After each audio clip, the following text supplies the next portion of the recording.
Good morning, everybody. All four of us. I'm going to have to bribe you folk with lollies and coffee, am I do, to keep you in the room. Ewan, it's great to see you here. I thought you were an apology, so that's we're privileged to have you here, Ewan, which is... Yes, we do have a couple that... Oh, no, I've got Sarah here as well. Oh, that's tremendous, Sarah. That's wonderful. I am feeling more confident that I've got a quorum. We will have Paula with us at some stage. She is a wee bit in and out, I understand. And we will have Carol with us after, I think, at 10 o'clock. She's had an unavoidable appointment for an hour, which she's zooming somewhere nearby here, and will be with us at 10 o'clock. Oh, that's good. So we've got a quorum, which is tremendous. And thank you to my colleagues that you're sitting at this end of the tables, because it's always nice to feel like we've got a right place. So tremendous to be here, and I guess it is appropriate to reflect that it's the last meeting of this committee for the triennium. So we'll perhaps reflect on that at the end. Stephanie, would you like to lead us in the karakia, please? Tui e runga, tui e raro, tui e roto, tui e waho, tui e nai kaimahi o te kaunihira o Kirikiriroa, whaia te i tu kahurangi, kia u, kia mau, kia ita, haumi e, hui e, tāki e. Thank you, appreciate that. That's wonderful. Right, so we have full apologies from it's Kesh, isn't it? Councillor Naidu Roof, and from Moko.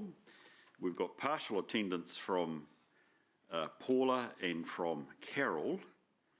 And I've also got a late arrival of Angela, is that right? Brilliant. Okay, so I'll move from the chair that we sustain those apologies. Did you, whoever? Thank you, Max. I'll put the motion. All those in favour, please say aye. Those against, it's carried. That's brilliant. Whew, that's not bad. The agenda, I've got no reason, Stephanie, not to do anything other than run through it. The only thing I would signal, and we'll come to it, and it's no need to do it, when we get into item 10 on the Audit New Zealand update, we just have an additional resolution to add, simply because of the state of where the annual report and audit process is at, so we can get you to the... I think it's the 2nd of October you're going to be adopting the audited annual accounts. So that's the only, shall we say, addition, but otherwise the agenda is as it stands. Is there anything that people need to declare their interests for? Stephanie, can I just note for the benefit of the committee my general interest, given I'm chair of the MPI Audit and Risk Committee, and there are 2 or 3 little matters. Bird flu being one, golden clams another. I think there's 1 or 2 others that come up in the course of the papers. But again, I think it's not relevant to, it's not directly affecting my ability to stay in the room. So I propose to do that. But if we could note that, that would be great. Steph, any? You just didn't move the confirmation. Oh, I've got a, yeah, you're right. Oh, thank you. All those in favour, please say aye. I've got an agenda done. Thank you. Public forum, I don't think we've got anybody here to talk to us today. So that gets us to the minutes of our last meeting, 17 June, and I move from the chair, we take them as true and correct. Somebody going to move that? Sorry, second that for me, please. Thank you. There we go, Max, you're my go-to here on motion putting. Is there any matters of correction or accuracy people need to raise on that one? No, I don't think it would be. I'll put the motion. All those in favour, please say aye. Aye. Those against, it's carried. There was one action item, which was under item 8, which is that staff undertook to consider additional ways council staff can engage candidates to help them familiarise themselves with council in matters of significance. I actually didn't realise we'd asked for that, but that's actually probably already happening, and I suspect I don't need to be further engaged in that. So I thought we just note that that's not an open action for us. Lance, you need to... Oh, I can make a quick comment. I think you could comment on that, I suspect. So myself, Janet Carson, GM, and also Mish as Governance and Assurance Manager to help deliver on that resolution, we've actually been meeting a lot of the candidates, and I think they've been really constructive meetings, and that's allowed those people to, in a more informal setting, to ask a whole bunch of questions around, and if they haven't been involved in council previously, they can ask questions around what is it like to be in council, and I'm not sure how enthused they've been by the end of the conversation about 900 pages of reading each week and meetings and all that sort of stuff, but joking aside, I think they have been really constructive, and the feedback I've had from the people that I've met with, and I know Mish as well, that the candidates have found that really useful. I'm not sure if Mish, if you want to make any other comments. Thanks, Lance. The team is certainly putting more effort into what our engagement with the candidates. Probably another significant thing that we've done is offered our comms team services for videos and given them questions so that access to that media presence, digital presence, is there to try and encourage them to think about and answer the questions that we were asking about what they would do if they were successful. A lot of our other work is really in getting out more in person in the community and making voting more accessible, but that's probably a slight, an adjacent conversation to what's specifically been asked of this committee. If I could add, as a candidate, there have been several emails from elections, and so that's been really helpful for candidates to be able to find links to information, understand the rules, etc. So I've been getting those, and my assumption is others have too. Mm. Oh, that's good. Well, thank you for that, Lance. And team for what you've said, and makes that sense of engagement. And you did say encouraging folk out to vote was adjacent to this particular action point, but it's pretty closely aligned as well. So it would be tremendous the effort staff are doing to get people activated to vote, if that's possible. Thank you for that. Okay, well, that's good. It was a relevant action item. That gets us, Lance, to your report, please. Thank you. Thanks, Chair Bruce. Look, I'm not going to labour this. I thought I'd just highlight, seeing that we're coming to the end of the term and we've had the pre-election report that just lists probably the key challenges that are facing Hamilton in that report, and they've been well traversed. Elected members will know them well, but they're obviously, a lot of them are very much linked to the strategic and organisational risks that have been reported through to this committee on, well, probably for the last 3 years of the term. Obviously, there's been changes during the term as well. I won't go into those in any detail. We have had quite a bit of interest from various people who have asked questions around the pre-election report and the risk profile, and I think when we get to inducting the new council, the feedback we've had from elected members about what's worked previously and what hasn't worked so well is sort of drinking from the fire hydrant before Christmas and just staff overloading them with information. We've taken that on board, but we do want to have a risk focus when we get the new council coming in, so that they're well aware of the challenges we face, and then obviously there'll be some political views on how we actually react to those challenges and those risks as well. So I just want to give some reassurance that that's top of mind, and that will be included in the induction program that Mish and the exec team are putting together, using the feedback we've had from elected members of induction during by-elections as well as the previous election. The other bit was the Local Government Systems Improvements Bill, which has got quite a bit of stuff in there, and I've just made the point that I think where the government's heading is well intentioned, but there are some sort of consequences around more reporting and that sort of thing, which means more staff time and that sort of thing. But I don't want to, I don't want to sort of speak against the government wanting more transparency and a lot of deeper thought into how we manage rates, because we're well aware of the effect it's having on the community at the moment, and our customer services team and the rates team are getting quite a bit of feedback with the rates demands having gone out, and so well aware of that. But I think, as I've said previously, I think we need to be constructive around these initiatives by the government and actually provide advice where we think they could, and there'll probably be another bill after this from what I've heard next year, where we can probably improve the systems improvement legislation going forward, so that it actually is workable and actually has the right effect. So that's just sort of the message there. EOY, local water's done well. Obviously, a big program to stand up the new company, but I think we're in really good stead with Peter Winder driving sort of it from the council side. Obviously got Kevin Lavery in the interim board in place, and we've had, I think, good governance from both Hamilton City Council and Waikato District Council, along with the new board.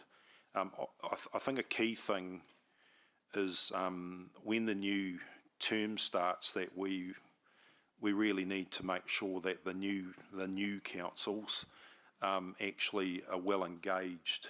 And I had a meeting with Kevin Lavery and Craig Hobbs and others yesterday, just to make sure that it's not only at a staff level where the ongoing relationships are, is that there's it happens at the governance level on a regular basis. So we've got that in the plans, and just to give reassurance that'll happen, because we need that governance oversight.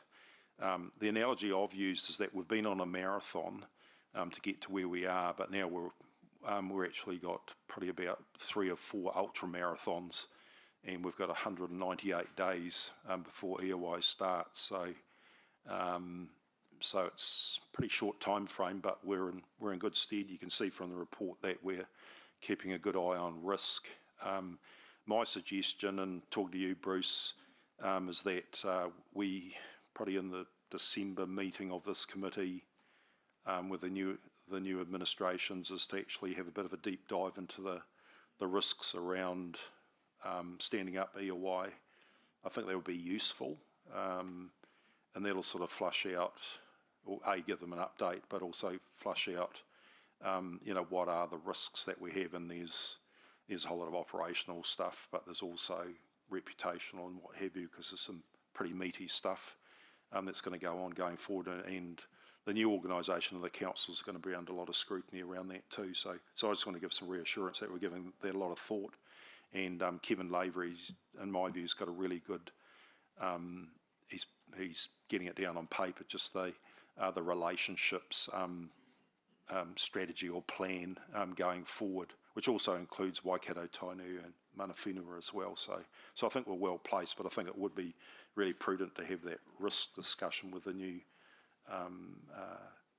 bunches of elected members from both Hamilton City Council, from Waikato District Council, and also with Tainui. So anyway, I'll leave it there and happy to answer any questions. Thank you very much for that, Lance. Ewan.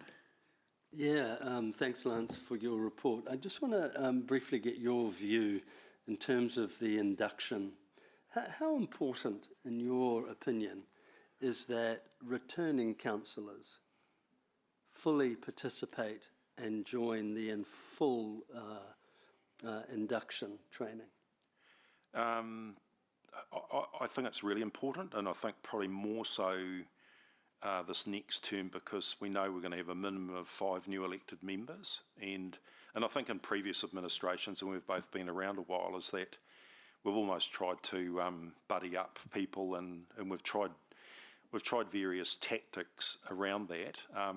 But I think people who have, who are sitting councillors who get back on, and a lot of them have immense experience, I think that's invaluable for them to actually work with the new bunches of councillors. It doesn't matter whether they're centre-right, centre-left or centrist or whatever. I think it's absolutely vital, probably even more vital than what it's been before when you look at the list of challenges we've got and even the opportunities we've got going forward. So, yeah. So looking back, say in the last training where the attendance by former incumbents was pretty lacklustre, what will you do as an organisation to try to ensure that those re-elected councillors actually participate and not set the example where the newbies suddenly realise that they don't have to turn up, and they learn that very quickly and then start not turning up? But well, to me it's about, and I've been discussing this with the mayoral candidates too, about how do they form a sense of team and actually, and I don't want to tell a mayor how to do their job, but I've been in local government a long time, and I'll give them my observations and my professional advice. It's about, and anything in leadership is about setting expectations, but also explaining the reason why you have those expectations and the value that can come from that. And I think it's about how do you actually motivate people to actually then probably help the new people as well. And to me, it's about how do you get that cohesiveness, even though you want to have some tension around different views around the table and that sort of thing. So, look, as chief executive, I can't chain councils to a desk or to a briefing room or anything like that, but I think it's about how do we make it that they are keen to participate in that, especially during the induction period and hopefully through the whole term as well. thank you. Thank you, Ewan. It's actually a very good question. That's key. It's key. I would have thought that everybody get there. Sarah, welcome to the meeting, and please, you've got a question or comment. Oh, thank you, Chair. I've got someone home sick with me, so if you can hear Magic School Bus in the background, apologies. I am interested in the Local Government System Improvements Bill.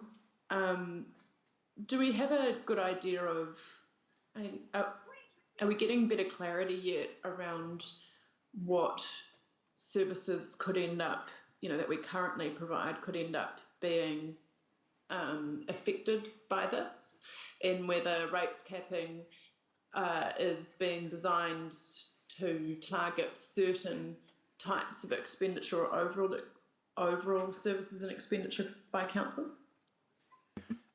We're getting some direction, Councillor Sarah. If you look in the report, it mentions, some of the services that the government see as core, which you can put in quotation marks. I think the clarity around rates capping and what that might apply to will happen, from what I'm hearing, that there will be another bill at some stage, and whether that lands before a central government election or not, who knows, but we'll be keeping abreast of that as much as we can. From what I've heard from the Minister's office, from Minister Watts's office, is that there is a keenness of Cabinet to push on with their definitions, their specifications, and then relay that to local government entities. But they're open to a discussion as well around what may and may not work. Look, my experience with these things, it's always the grey stuff. It's quite often what isn't written down on a piece of paper, and then you're going, well, what about that function? It's not mentioned, but where does it fit? So I think that's going to be that's probably going to be the $1 million question about some of those grey areas and that sort of thing. So I'm sorry I haven't given you a definitive answer, because I don't think there is one. Are there definite, obvious things that are just seen as outside of our scope? Because, if you look at a lot of things, you could easily say, well, that's economic development. There are other things that we do in terms of community grants, for example, working with community houses, which haven't been mentioned. Is that, are there specific things where we have identified they are trying to target them, or would definitely currently fall outside of the scope that we need to have some concern about?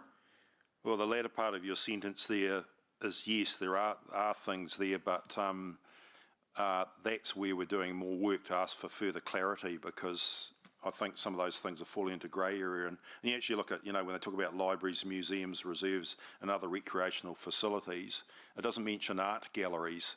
So if you're a council that has a specific art gallery, is that a recreational facility?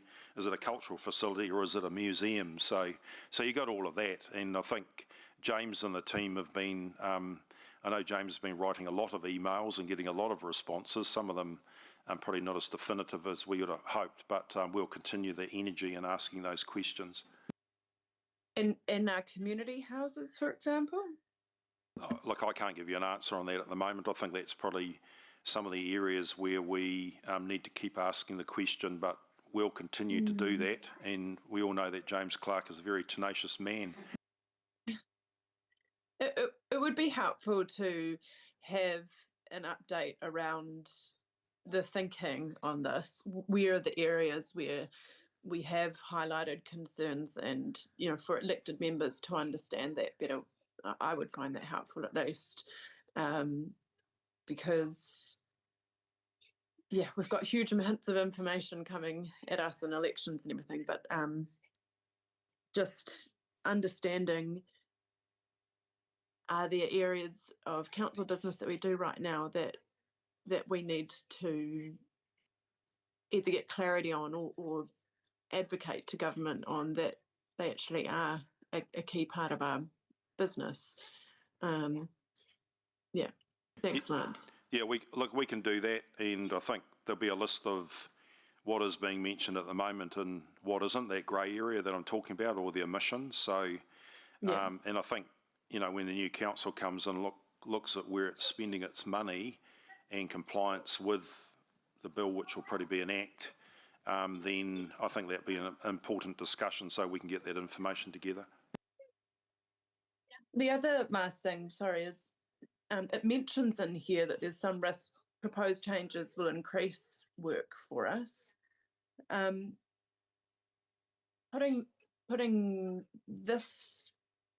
these particular requirements aside, I mean, we have a lot of requirements on us, in terms of reporting and things, and long-term plans are giant novels that I doubt almost anyone can manage to get through from the public.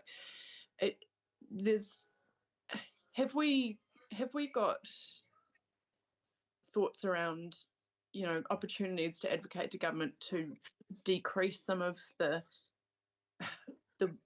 workload that they put on us in different areas? Sometimes we go up for consultation, have to spend $10,000 on a newspaper ad, when really, one questions whether we should really have to consult, and it's just a legal requirement. Are there opportunities for us in that space to constructively work with them? Yeah, that's always the irony of these things, where they're looking at efficiencies and effectiveness and cost savings, and then they bring in things which actually create more work, because staff time is money, and that sort of thing. Look, it's pretty a bit piecemeal, if I'm honest, through different pieces of legislation, whether it's through, changes to the RMA or Local Government Act or whatever. So I think there's a lot more work to be done, but there is advocacy going on from councils through LG&Z, through, Society of Local Government Management, through Tai Tuara, to the government about streamlining things and taking out probably requirements which probably aren't going to add a lot of value. It's about, to me, it's about, does that process or that reporting add value, and does it optimise the use of resources for the outcomes that we want to get for our community? So I think that's the wider conversation that's going on. Okay. But I think there's different views on that from, you know, there'll be different views within central government departments through to local government, through to probably, you know, the minister's office. But we'll carry on having those discussions. Okay, thank you. Can I just ask a question there? Is the bill out for submissions at the moment, or has that passed? James? Do you know that? Sorry, James, I knew I was going to get you to the table hot off somehow. the press. Good morning, everyone.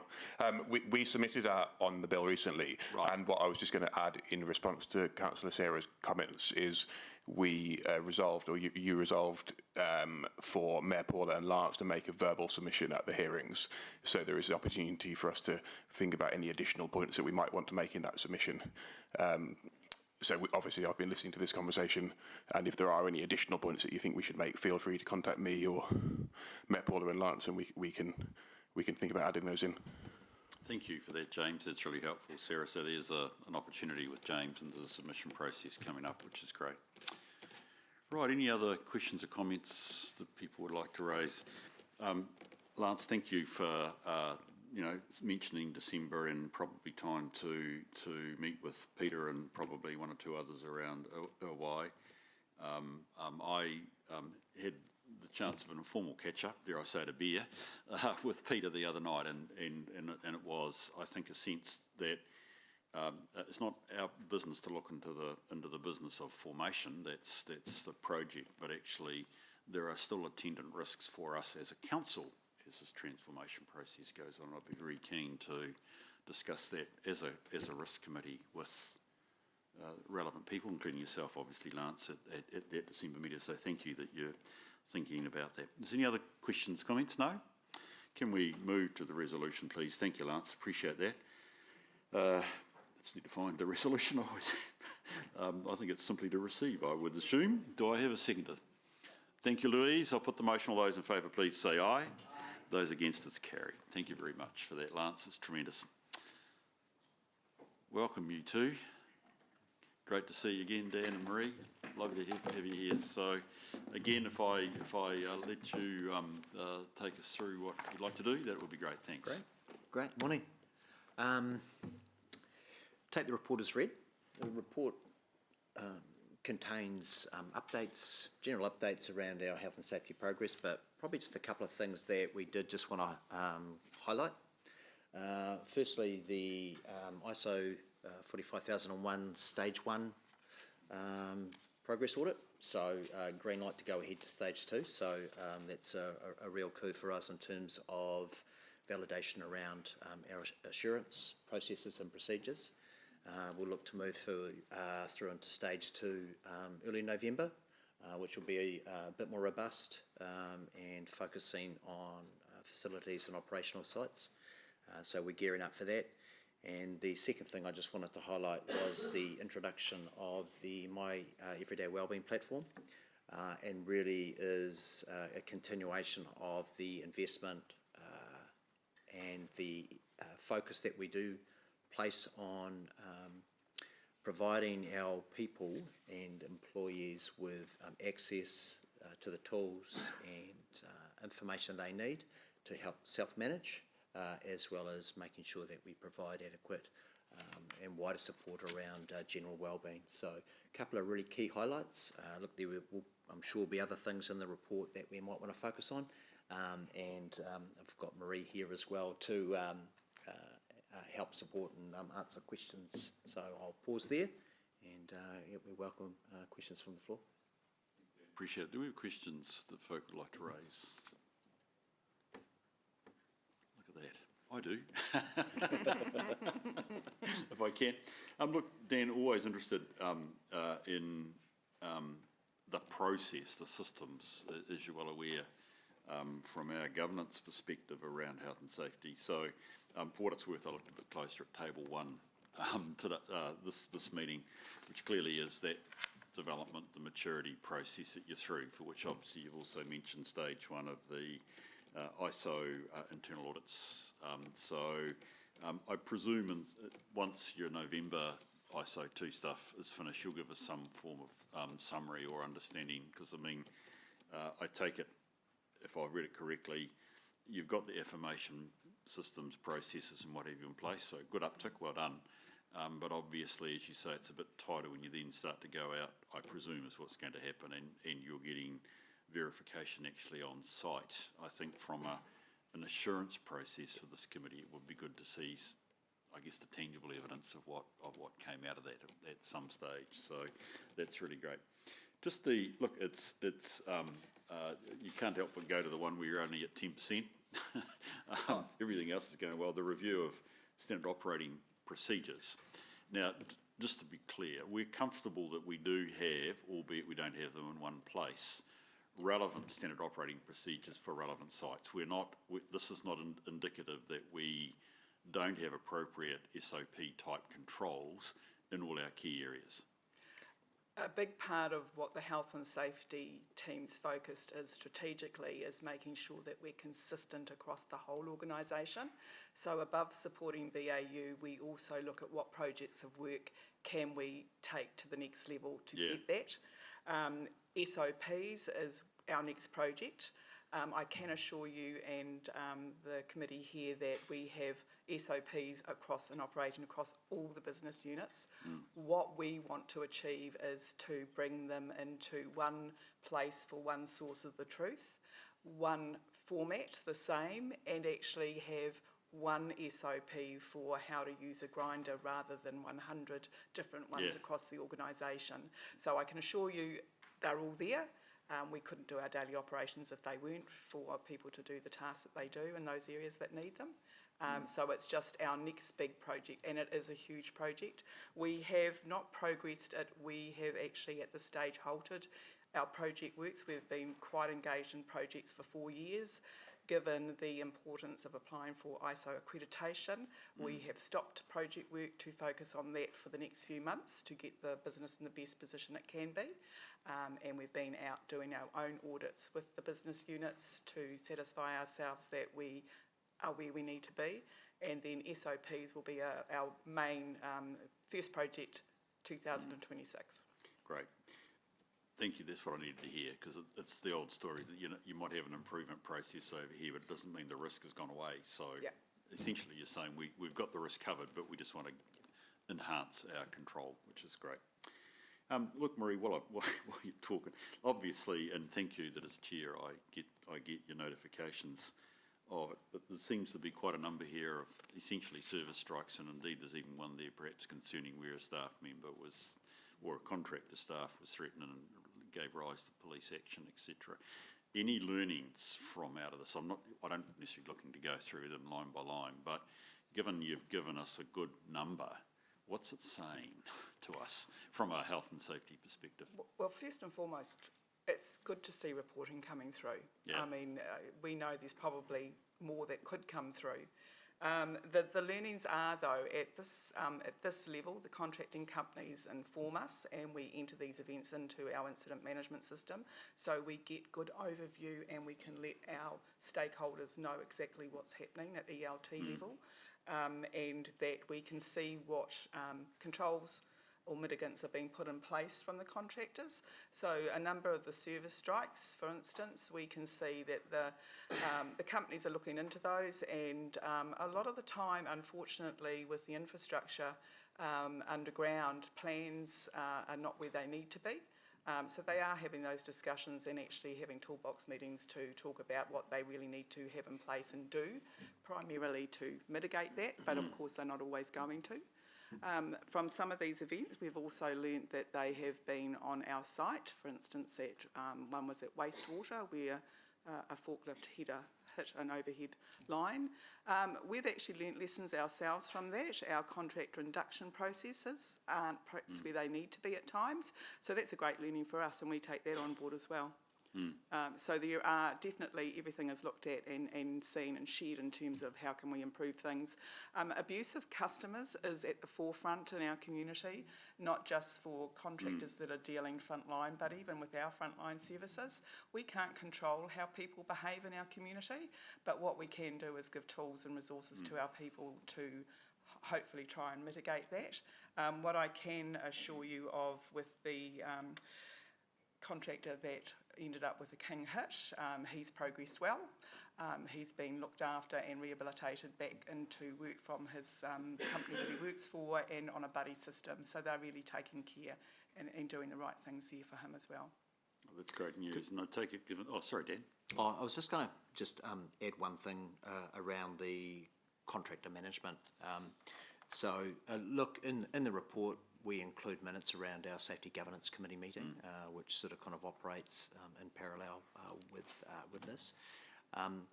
We go out and we sort of visit key facilities and sites and engage with frontline staff. For the upcoming Safety Governance Committee later towards the end of the year, we will be focusing around contractor management. So we've already identified that it is a kind of a key area that we need to hone in on. And so we'll be looking to kind of engage and bring in and also go out and visit something in that space. And that's really sort of to kind of test our knowledge, get some good insight and some key learnings around that. And so, often we'll sort of see that a number of these WorkSafe notifiables involve contractors, so we want to kind of really get much closer around that. So that's what's coming up and planned. Brilliant. So look, and thank you for including those governance minutes. I find them a very an important read to know that, really what is a key control for us as an operating, so sort of seeing those insights. Again, I'd be interested to see what comes out of that. Sorry, before I just pass over to Louise, can I just check one final question? So these are WorkSafe notifiable at this stage. I mean, I've always been confident our processes are good. We do the right things. It tends to mean WorkSafe. It's not about keeping them out of the place, but are comfortable. They're aware of what we're doing. There's nothing in any of these that is particularly, shall we say, worrying WorkSafe that we have a higher response. No, okay. No, good. if it's the contracting company contacting WorkSafe, or even if it was one of our own incidents, WorkSafe will always come back if they are concerned and they want to visit sites. We haven't had any of that in any of these situations. Brilliant. What I can assure you of, Bruce, too, as part of our process is we do audits within our incident management system. So if we have a project happening and have contracted a company to do so, we do audits. They are snapshot at the time, but that's right. we have that in there for assurance purposes as well. No, thank you, Marie. Louise, thank you for being patient. Oh, that's okay. You asked some of my questions, so it was worth being patient for. I just was curious, the WorkSafe notifications, there seemed to be a little theme of electricity through it, even if it was in very different ways. I was just interested, is the overlapping danger of electricity sort of a theme in WorkSafe notifications in the past, or is this sort of just a fluke quarter? Primarily, most of our service strikes are going to either be electricity cables or gas pipes. Because that's primarily most of the structure that's in the ground. Yeah, and where they lay that infrastructure as well, they utilise the kind of that same space. So often we do find that kind of redundant pipe work is used as a sleeve to or a conduit for feeding other services through it. So they're all in the same space. So as Marie sort of said, look, if it's not gas, it's going to be electricity. If it's not any of those two, it's going to be water. But our main concern is really around the kind of the gas and the electricity being kind of a source of potential harm. Cool. And the good thing is having that relationship with the likes of Well and First Gas, who always are there to respond to the events. Cool. Great, thank you.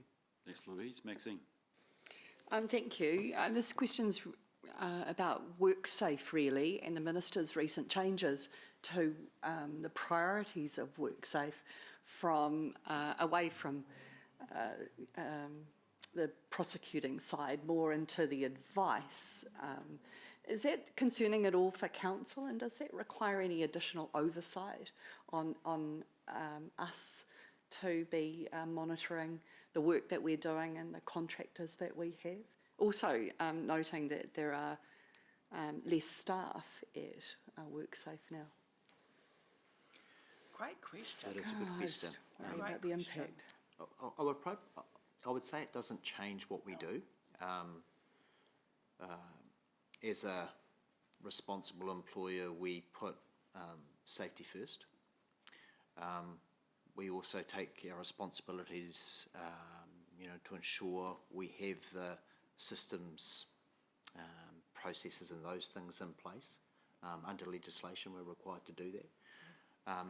But we also have, we just don't want to sort of kind of achieve or meet minimum requirements. So for us, it's actually about sort of, exceeding those things. So irrespective of, WorkSafe, we're trying to do what's right by our people as well. So I think there will always be that, absolute sort of commitment to making sure that we provide a safe, healthy work environment. We probably something that Marie and I will need to consider in terms of those sort of changes and what effect that may have. But in terms of the work we do and our commitment, it certainly doesn't change anything in that respect. Yeah, thank you. I also recall, and can't Google it up anywhere, but recall hearing that New Zealand has around 7 times worse outcomes for death and injury at work than our European counterparts. And I guess, where's my question going on that one?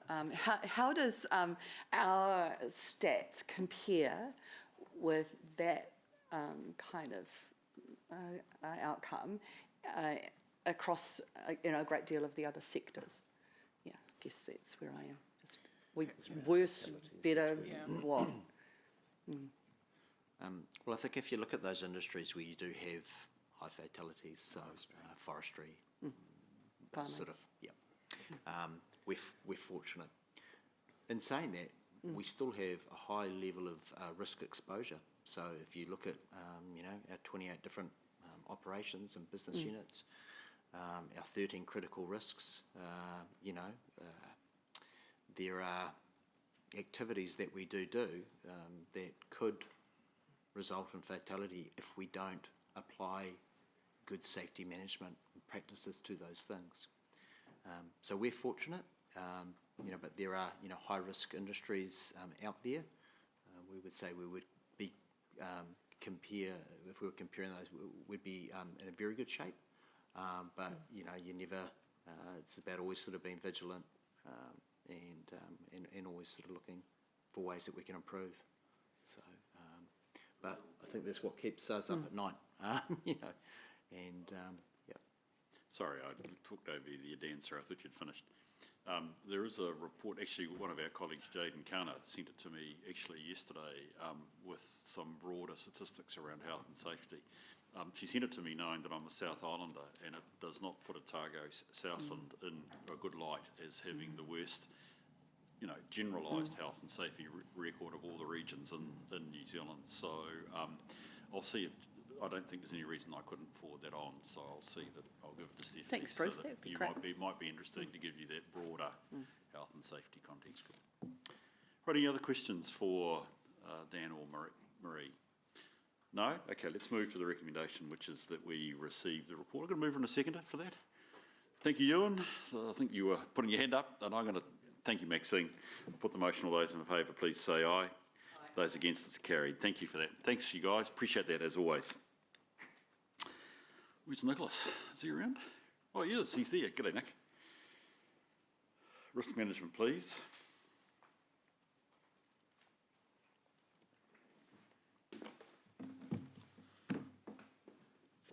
Yeah, kia ora, thank you, Bruce. This is our standard quarterly report of our 11 strategic and organisational risks, as well as a couple of key updates on our organisational ones, and I will take the report as read. Well done, folk. That's going to test whether I read it, and I think I have actually, Nick. Do we have questions, first of all, from other... I've got questions from you folk at this stage before I perhaps ask one or two of my own. Muscles, I'm just trying to find my question. Go for it. It was with regard to the Ministry of Primary Industries and the oversight of the Corbicula,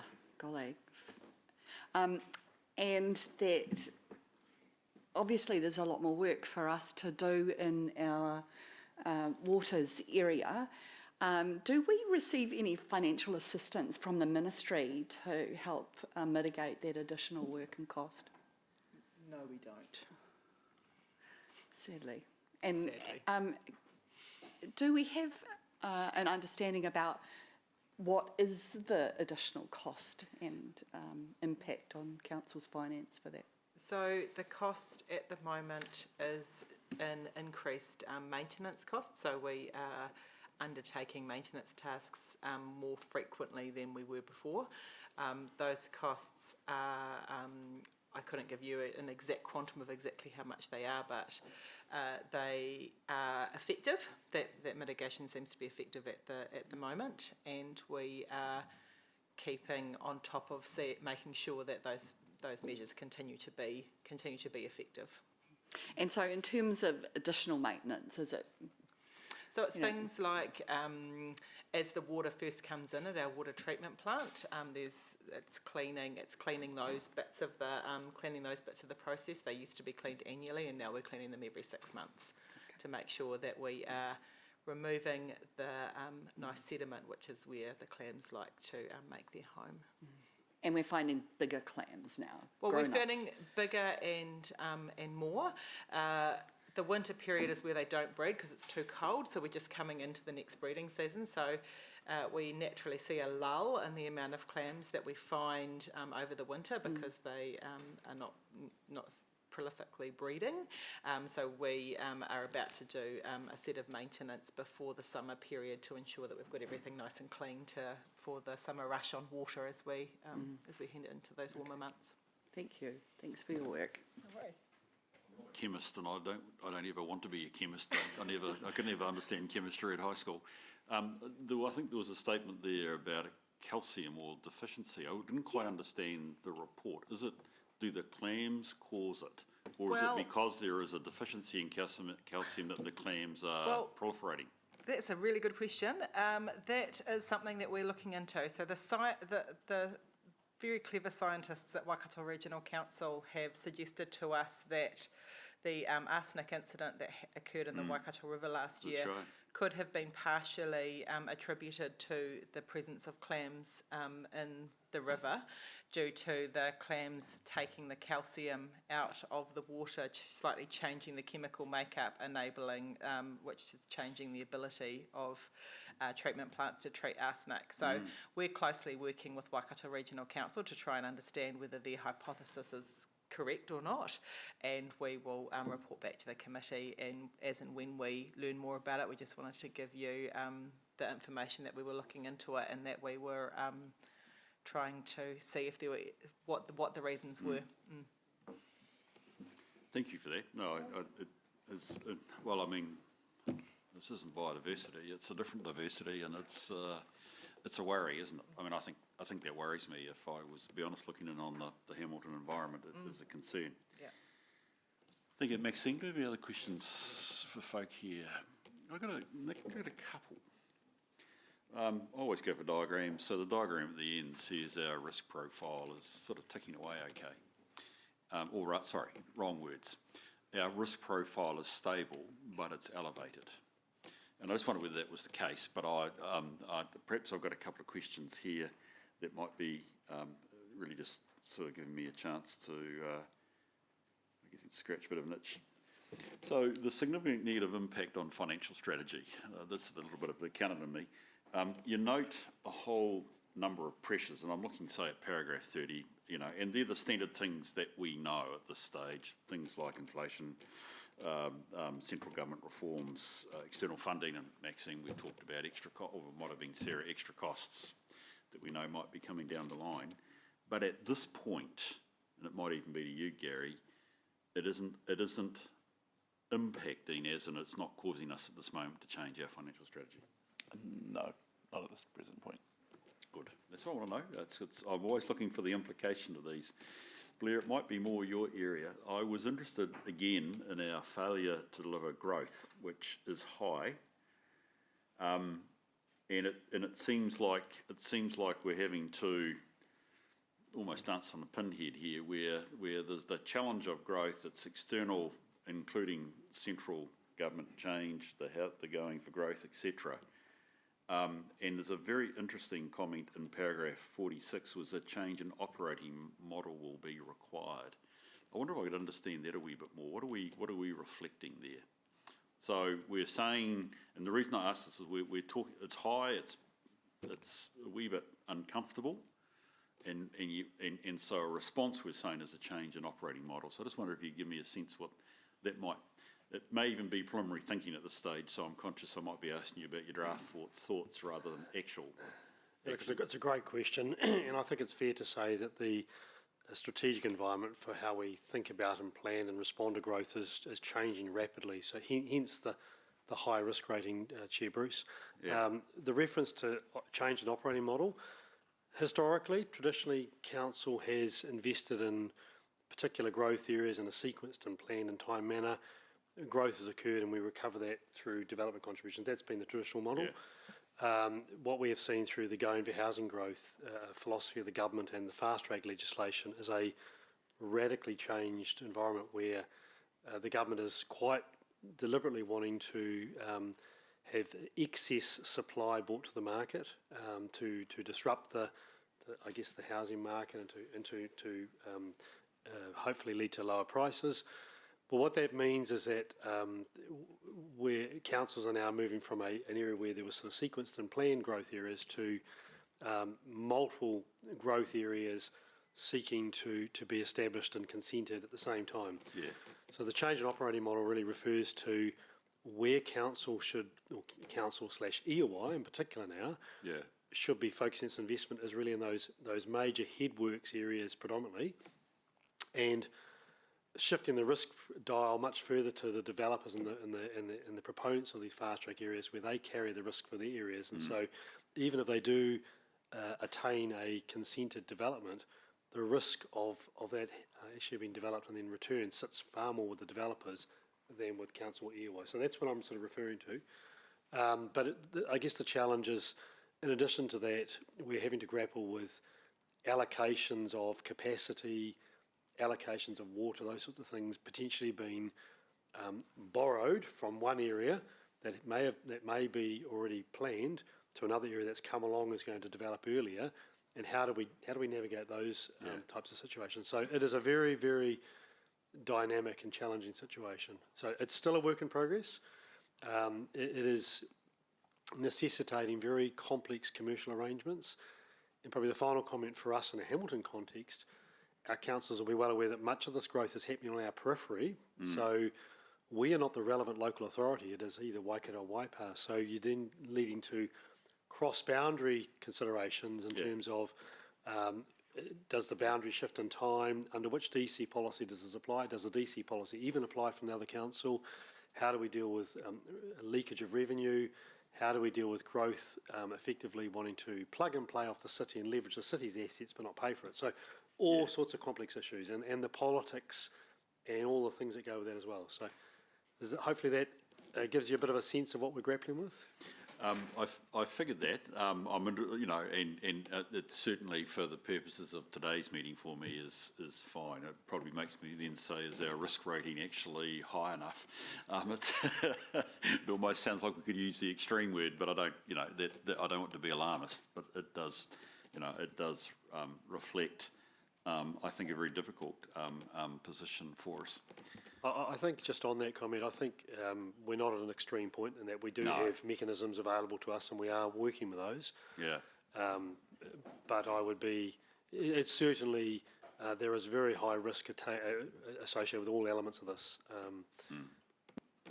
No, thank you for that, Blair. Appreciate that and that clarification.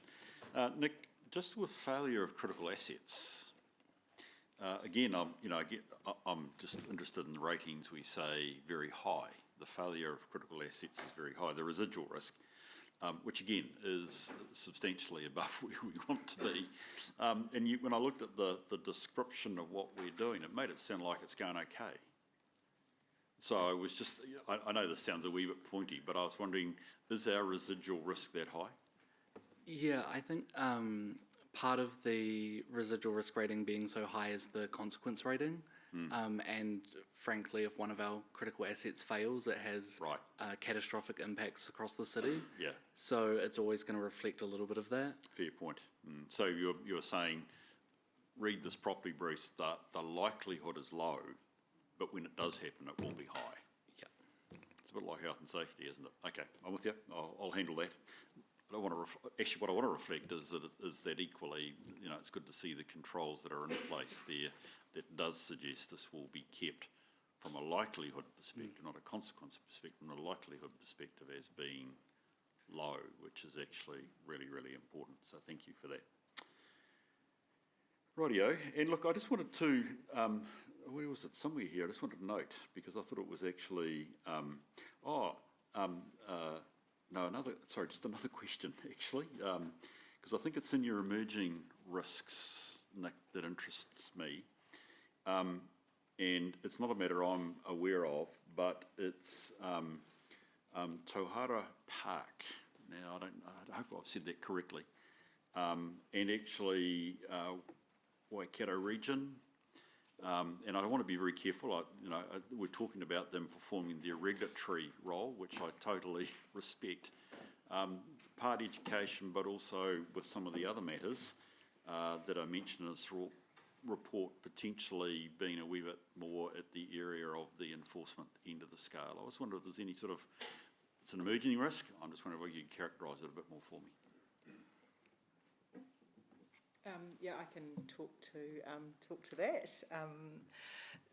We wanted to highlight to the committee that Hamilton City Council had received some higher level enforcement action from Waikato Regional Council in relation to our Three Waters activities. So two of the incidents related to wastewater overflows, and one of them was about a third-party strike by one of our contractors on one of our assets while they were undertaking work for us, and we thought it was important to let the committee know of what forms part of our compliance and enforcement records with Waikato Regional Council. I sense that what you're also signaling is they might be taking a harder line. Absolutely, yeah. Okay. So they've, in meetings that we've had with our colleagues at Waikato Regional Council, they talk often about the pressures that they are under in relation to fairness and equity, in relation to compliance action across the board. They are under increasing amounts of pressure to ensure that they are holding territorial local authorities to what is perceived to be the same account as farmers. And so they have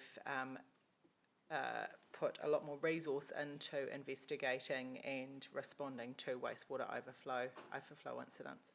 And in light of that emerging risk, has that caused us to change any of our actions? I don't think it has caused us to change any of our actions. Hamilton City Council take a very proactive approach with notification and working closely with Waikato Regional Council to ensure that they're fully aware of all of our activities, and we have a really good working relationship with them for that. They have on multiple occasions commended our investigations and our reporting and the way that we are working with them and reporting any incidences that we do have in our Three Waters activities. So I would say that our relationship is good. However, they have a role as a regulator, and we need to respect that. No, I appreciate that, and I mean I'm aware of the pressures as well, and we shouldn't expect any favours if indeed we've broken the rules. So just interesting to hear that. So thank you for that advice, folk. That's given me my questions. Welcome to the meeting, by the way, Paul. I think we sustained your apology, so it's great to have you here, and I think it's good to have you. Anybody else like to raise questions with Nick over our risk profile? It hasn't got any easier, basically, is what it comes down to. We're in a complex world, so, and it is true for Hamilton as well, as we focus. Nick, I'm just conscious that. Oh, sorry. Go for it, Paula. Oh, yeah, you have. Yes, you've got one there. Just in terms of failure to maintain trust and confidence of stakeholders, which Janet has categorised as very high. Have staff given any thought, to actions that might rectify that high risk over time? I'm going to say that the short answer is yes, that there are things that we're looking at to further mitigate this risk. And part of that was the comms and engagement review that happened recently and the actions coming out of that. And, okay, cool. I'll be taking interest in that. And just in terms of the other one, incorrect timing and investment, I'm sorry if somebody's already answered this because I wasn't in the room. But it's, we are adverse to that risk, but the risk is still very high. Andrew speaks to that. But have we got a list of the types of projects, investment projects that we would be most concerned about? Or is it across the broad program? Does that make sense? I mean, is there something, are we really worried about some critical asset we can either not build or cannot maintain or whatever? Or is it we're just concerned in general over those critical assets? Yeah, it's kind of a general citywide approach. Okay, through you, Mr. Chair, is it possible, or can I understand where, if there are things on alert for staff within the critical asset program, how that gets reported to us in a bit more detail than this report? Because otherwise you'd have to ask every time, right? Here, yeah. Well, that's a fair point. So look, I take your point on that one, Paula, and I'll make an assumption, Nick, that if there is any specifics, and it might well be coming through the emerging risk portion rather than necessarily. I know some comes through strategic risk, Yeah. but we need oversight of that, timely oversight of that all the time, especially when we're making investment decisions. Thanks for that, Paula. That's a good idea. Can I suggest the appropriate place for that in its first instance would be through the capital portfolio report to finance and monitoring, and making sure that we review whether the strategic risk component of that report is addressing that or not. So I think we can take that as an action to work with the team who prepared that report and add context there in the first instance. I don't think it's the only thing we can do, but that's probably the first place I'd start. I mean, I'm always keen that risk is managed at the right area, rather than just, we're designed to oversee it. Nasty surprises every morning. Thank you for that, Paula. Louise? I was going to ask this to the next item, but I was like, maybe I'll ask Nick it as well. And I'm trying to not get into item 15, so if you're like, hold this for later, that's okay. But I was just curious if you had any thoughts about how we could raise the profile of these risks to the wider council. I say as someone who has recently joined this committee and is so eager to see some of this progress, and I guess what opportunities would you see for this reporting to be more like widely disseminated? Yeah, it's an interesting one, and I'm going to look at Mish to cut me off if I start going down the wrong track. Yeah, over the last probably 18 months, we've looked at how we can try and get that done, and I don't think we've been as successful as we'd probably hoped. But it's something that I've been talking a lot with Amy, our head of governance, around how we can raise that profile and get, especially in the first few months of the new council, that interest and that engagement with what are our top risks for the city. And I know that as part of the induction program, we're looking at how we can do that better. Because I know there's been some really good improvements to like the general reporting templates, and there's been really good uptake, at least in the climate one. So I was just, wondering about just percolating on. You find sort of a strong support from me for your question. We do consider a short paper from Nick later on about the effectiveness of the committee. Yeah.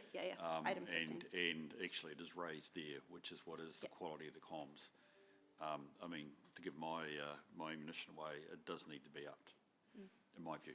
And that's me as chair. So cool. rather than a collective view. But let's hold that over till we get to that item on the performance of the committee, or the effectiveness of the committee, which would be useful. Any other questions for Nick? Well, you survived them, Nick. Well done. Thank you. Thanks very much. Can I ask somebody prepared to move that we receive Nick's report? Thank you, Louise. Thank you, Max. I'll put the motion. All those in favour, please say aye. Those against, it's carried. Thank you. Right, we're into a very interesting report. I read this with interest, our climate statement. Welcome you folk, and again, if you'd like to lead us off on it, that would be wonderful. Thank you.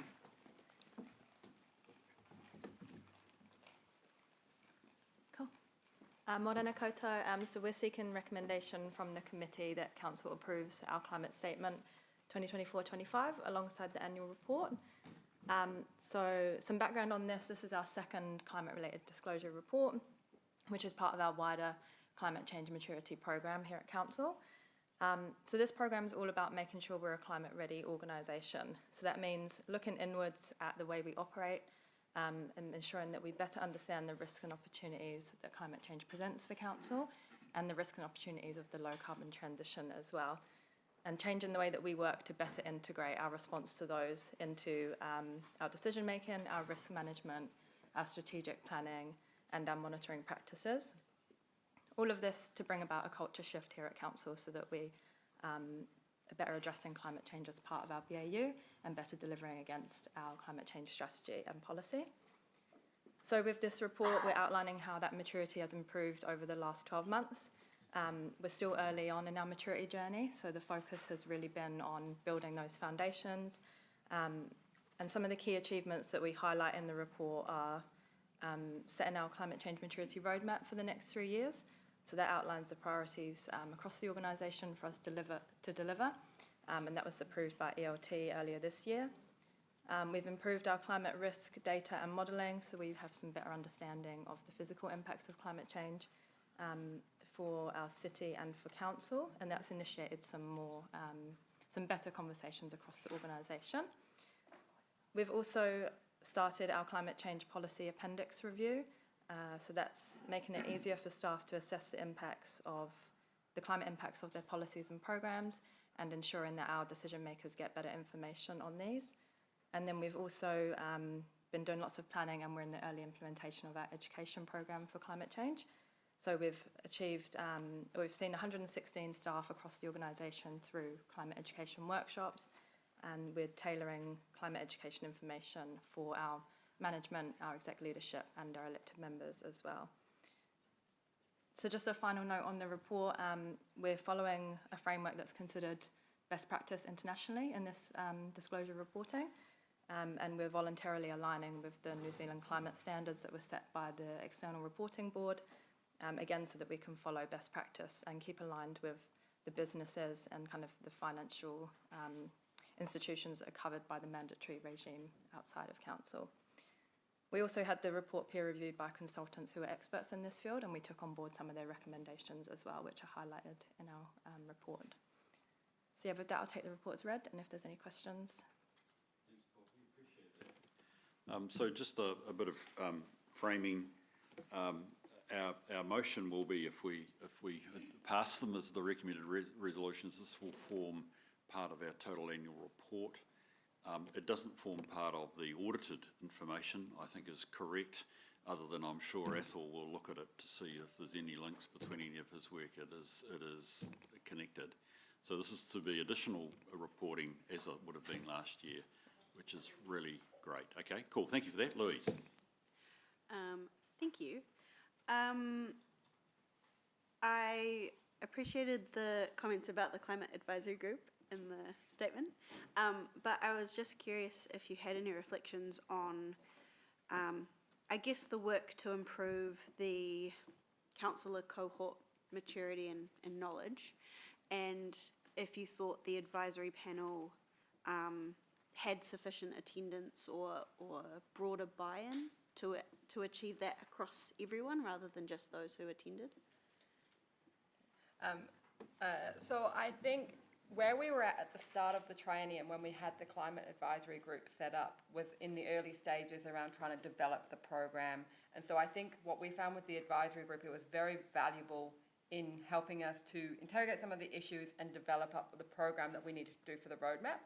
I feel like going forward, what we've been talking about, and within the advisory group and the advice we got from elected members, is that we need to look at how we do that differently going forward in terms of utilising briefings and getting more engagement, because we did have a smaller group within the advisory Climate Strategy Advisory Group, and so it wasn't able to sort of impact on all elected members. So yeah, it's moving forward. How do we then use other opportunities with briefings or a different sort of makeup of the panel depending on what happens through the next triennium?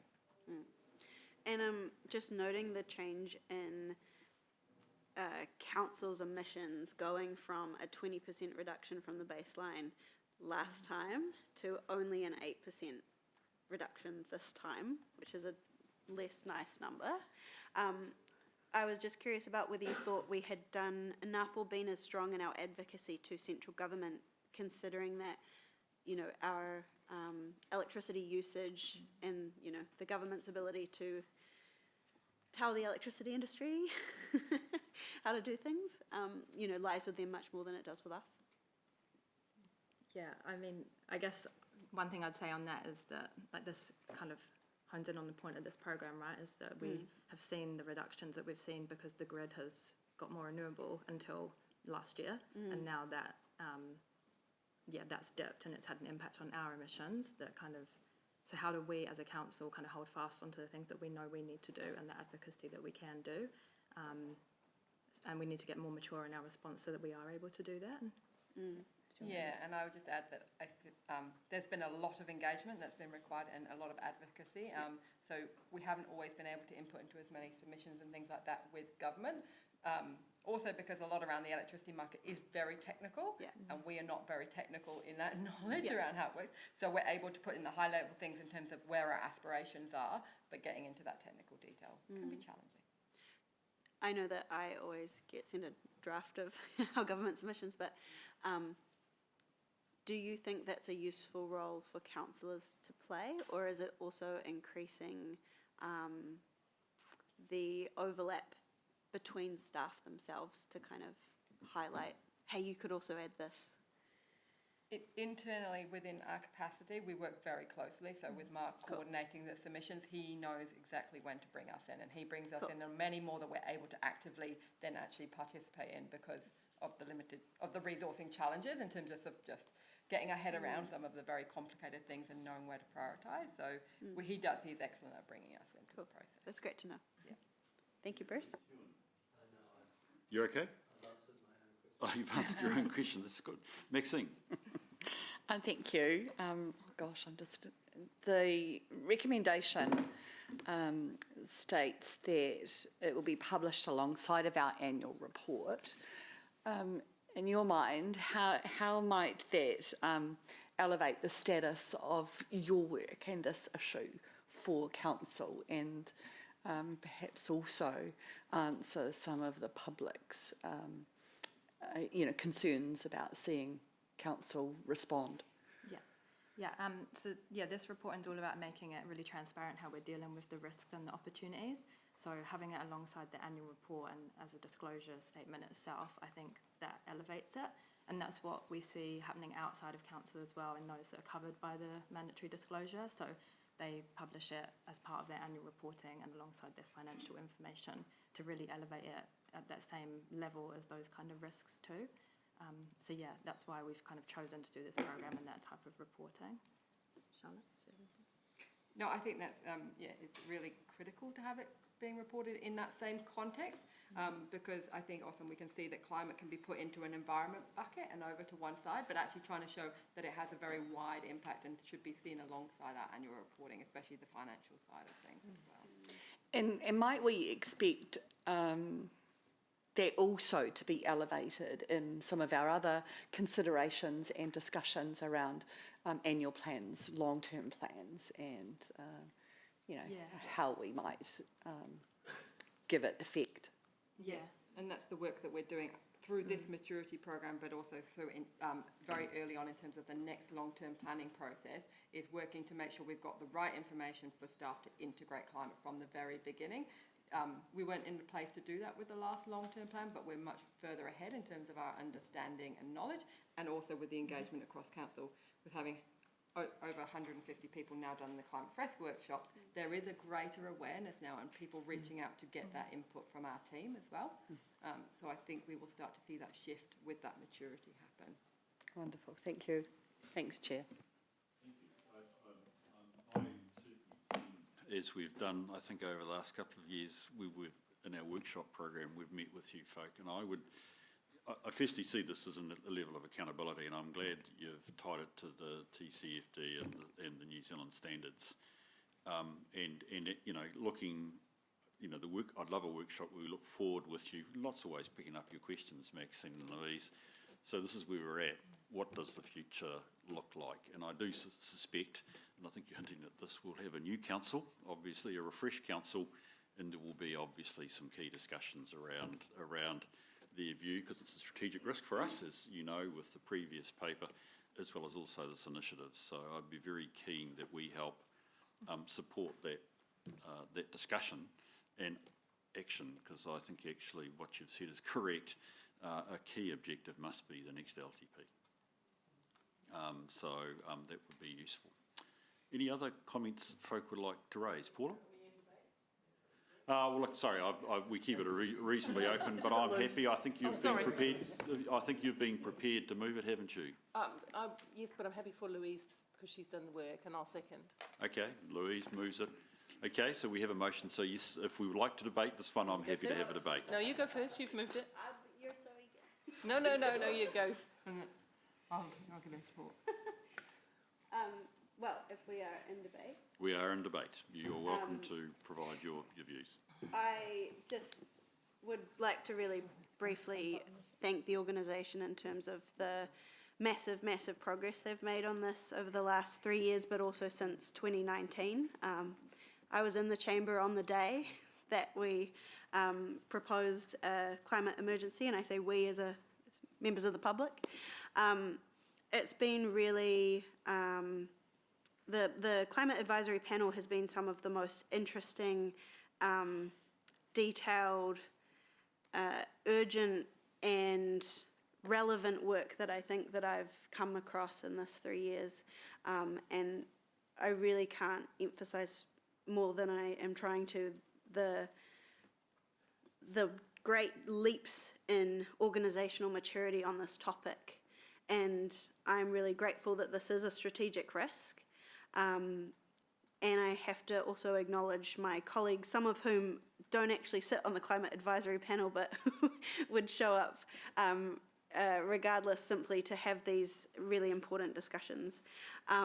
I also want to acknowledge that we are not required to do this reporting, and that we choose to do so, which in of itself is a reflection of, the how seriously that we're taking this. But I'm also really eager to see some of the changes we discussed at the last Climate Advisory Group in terms of how we embed this into our long-term plan, how we embed it into our reporting structure all the time. So it's not just something we think about at strategic risk, as great as strategic risk is, but something that we embed into the everyday decisions. So yeah, we've come really far and we've still got a long way to go, but I'm grateful for that progress.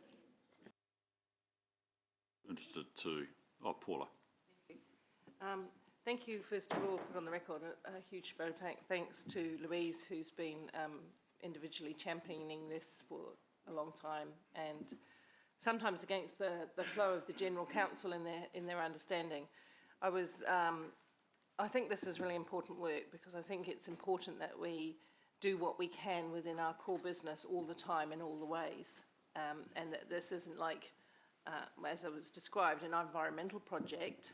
Not that that's not important when you see how the world is burning and how many floods and things that are killing people, but it is more than that. It is a way of doing business. It's a way of integrating risk management across all your portfolios. I went to a candidate meeting the other night in which the question was posed of the mayoral candidates, and Sarah will know this because she had to answer it, which was, is cost of living more important than dealing with climate? And there was a lot of support for the idea that it was, in fact, more important to deal with the imminent cost of living than to adopt this project and this way of reporting, which I just reflect, because I'm coming to the end of my time, was an interesting moment for me, because I do remember running the campaign before last in which there was a garden place full of people asking us to do more of our share within our business of climate mitigation. And their voice was loud. And now with a swing in politics and different focuses, you know, I don't want this to be completely swept under the rug for another 5 years, and then all of a sudden we go, oh dear, we should have been doing more. But this is why in your committee, Bruce, that having the risk properly outlined, and thank you to the staff for the report, the risk properly outlined and integrated with other elements of our core work, other committees, how it sits there, I think is critical. This problem's not going anywhere anytime soon, so we have to embrace it. Thank you. Thank you. Is there any other? G'day, Carol. Welcome back to the meeting. Well, welcome to the meeting. As I said to Paula, we sustained your apology as well for lateness, so it's great to have you here. Thank you, Carol. Ewan. Look, I want to say a couple of things. I think the work group has been helpful. I think going into the next triennium, I would encourage the new council to incorporate the environment into one of the standing committees, where you actually have a committee of the whole. And in fact, I think there's a natural home for it under strategic growth, because that will... Sorry, but just a point of correction. It is part of a committee of the whole, community and environment. It's under cash.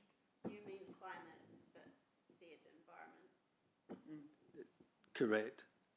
What I was saying is that this current environment committee is, its standing is not a committee of the whole. So, yeah. Oh, the climate group. All right. I apologise, Ewan. I thought you were talking about the environment committee, which is of the whole. Okay, let's start that again. Yeah, it's usually a courtesy of not trying to interrupt during the debate. Okay. What I was trying to explain, and maybe I'll use smaller, shorter words and shorter sentences for you. I think that the committee has a purpose. It would be better if it was part of a full standing committee. And I'm suggesting that it should be part of the strategic growth. Now, that's very different to where it may report. Right, so it may report to audit, as a number of other areas report to. The point is, what I'm trying to say is that there is a problem with the climate. We've got to address it. And it seems to be a logical hand in glove that it would sit with the strategic growth. I'm not surprised to hear that members of the community who are facing a significant rate rise are pushing back on how we prioritise certain things. I think the way to manage that is that climate adaptation and solutions must be part of our business day to day. And I think we do that best by having it as part of a full standing committee. And strategic growth, who are in the business of growing, and logically there are environmental impacts in that process, could manage the two together, and it would have the full force of all of council. That would be more sensible in my view. Thank you, Ewan. Sarah.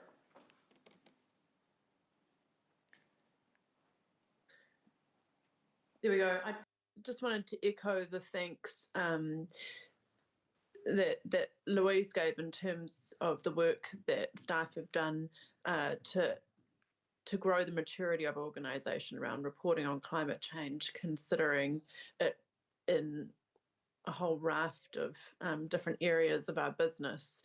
You know, when we're, for example, choosing a type of material to use for footpaths or roading or whatever it may be, there's now climate change is actually being considered in terms of our emissions and adaptation as well. So I think we've come a long way, and it's there's been lots of excellent work done. So I just want to acknowledge that.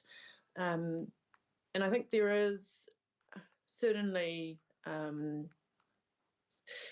merit in having our full council being more involved in some of these discussions in terms of climate change and actually potentially strategic risk itself should be a full committee, because all councillors equally have a responsibility in regards to things like health and safety and managing risk for the organisation in the city.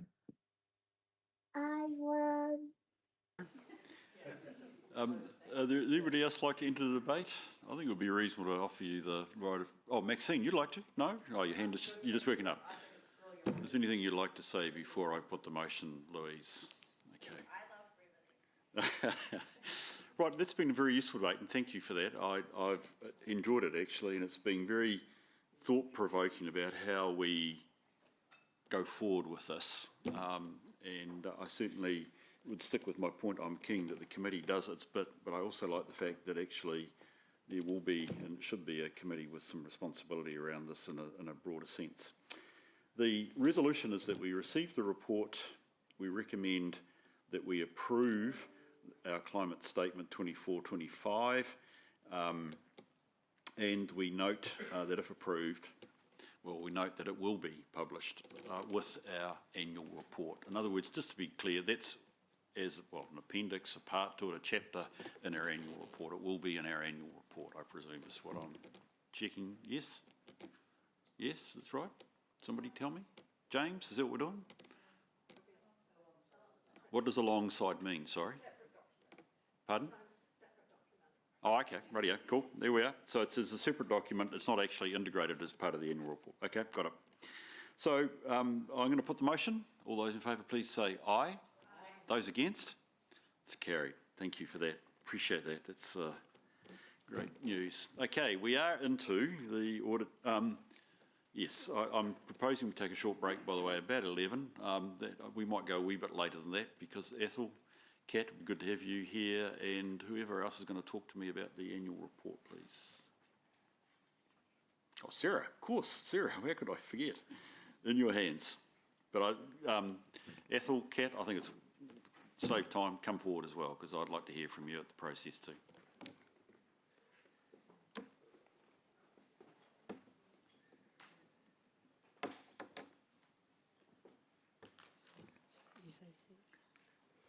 Thanks, Sarah. Thank you. Good morning, committee.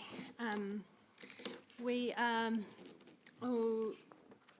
making good progress as far as our annual report goes and the audit of that, and it remains on track for us to be signing on the 2nd of October. There have been no significant changes to the results since reporting to the Finance and Monitoring Committee, other than the adjustment to bring in the equity accounted values for the airport following the change to consolidated from consolidated reporting. So that brings in a $14 million to the accounting surplus, but there are no changes to balancing the books.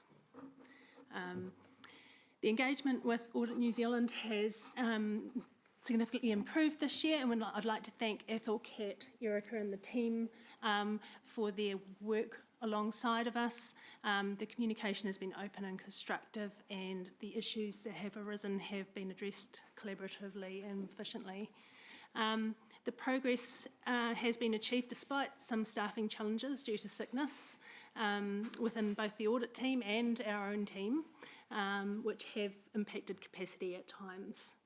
I would also like to acknowledge the hard work and commitment of my own staff, whose efforts have supported the smooth progression of the audit under tight timeframes and evolving circumstances and the challenging winter bugs.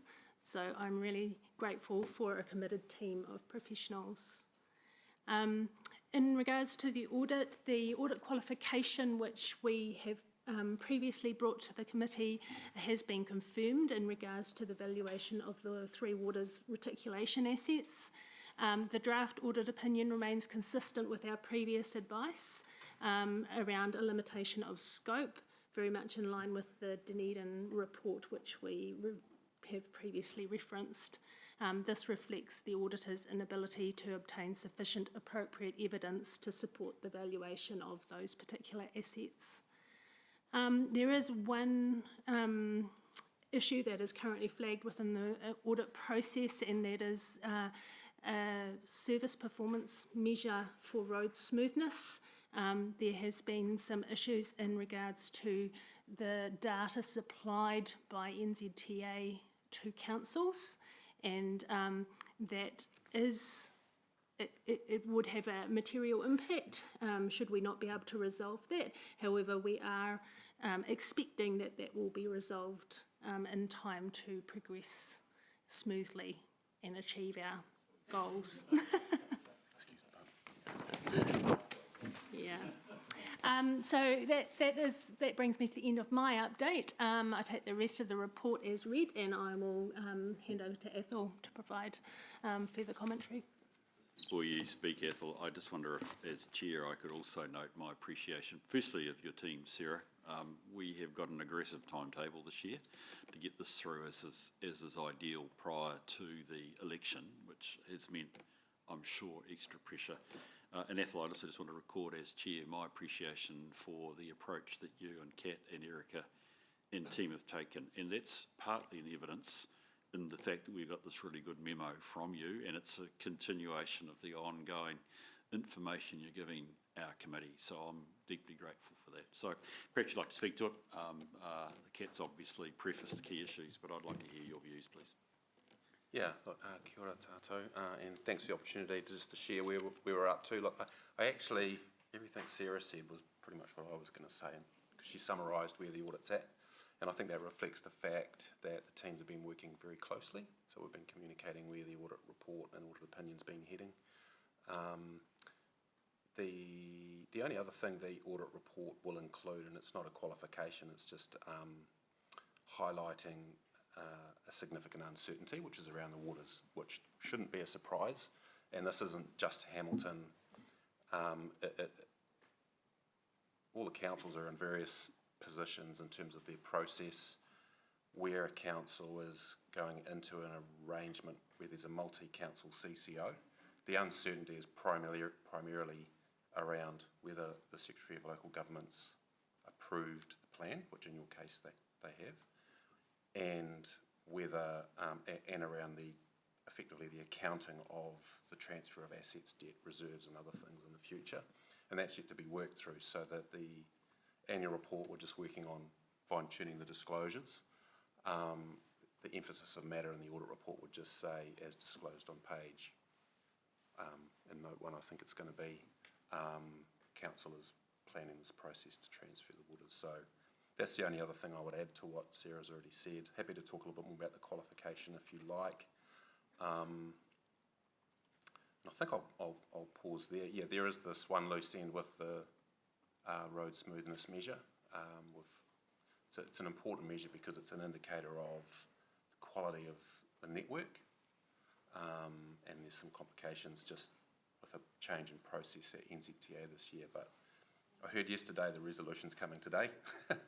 So hopefully by the end of today we'll have an answer, but there's a lot of pressure on NZTA to resolve that for the sector. It's not just a Hamilton issue. Yeah, but I'll pause there. Ethel, and look, just before I open it to questions, I just wanted to note that I've asked Stephanie to pop up on the screen an additional part to the resolution, a part C, which just reflects the timing pressure that we're under. I just wonder, Sarah or Gary, if you just want to speak to the process that this is enabling for us to clear on behalf of the committee the annual report. Or I'm happy to do it. I've probably been the part of it. Sarah, go for it. Yeah, so we're aiming to get sort of the clearance of most of the stuff that we need for audit to be able to circulate essentially a fairly complete set of the annual report to the chair and the deputy chair a couple of days before it is attached as a report for the council meeting itself, to enable them to review that and incorporate any changes from that prior to the attachment into the council report. The report attached to the council meeting will be a draft, potentially with minor changes to be made following complete audit clearance just before the meeting, but we will be able to summarise those changes as such at that meeting. Thanks for that, Sarah. That's great. Okay, Paula, and I think then Sarah.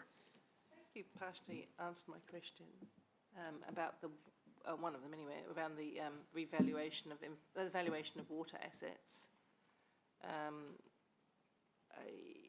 And other councils are in the same boat. So do many of the other councils that you work for also have this note, the same reflection in their reports? Yeah, so, is it on? Yeah. I think you're referring to the emphasis of matter rather than Yeah, the the qualification. Yeah, so, correct. So there's been effectively a memo gone out to all appointed auditors of councils from the Office of the Auditor General, saying this is the approach that appointed auditors should take. I mean, there's a process of, we need to think, each auditor needs to think about where the council's up to. Some won't get an EOM. So, for example, the Secretary of Local Government's approved the plan. They're keeping it in-house, so essentially nothing's going off their balance sheet in the short term, but they still need to disclose where they're up to. The uncertainties kick in if the Secretary hasn't signed off on the plan, so actually no one knows what's going to happen. And the other uncertainty is around the value of items coming off the balance sheet, so we'll have assets coming off, going over to... So audit would concern themselves with the fact that some of those councils who've chosen to go in-house or on some small change actually don't know the value, haven't got accurate valuations of their water assets, and that's part of the issue. It's not so much the valuation of the assets. I mean, the valuation of the assets, in theory, is known because it's in your last balance sheet. You're in a slightly different situation where what's on your balance sheet is probably going to change.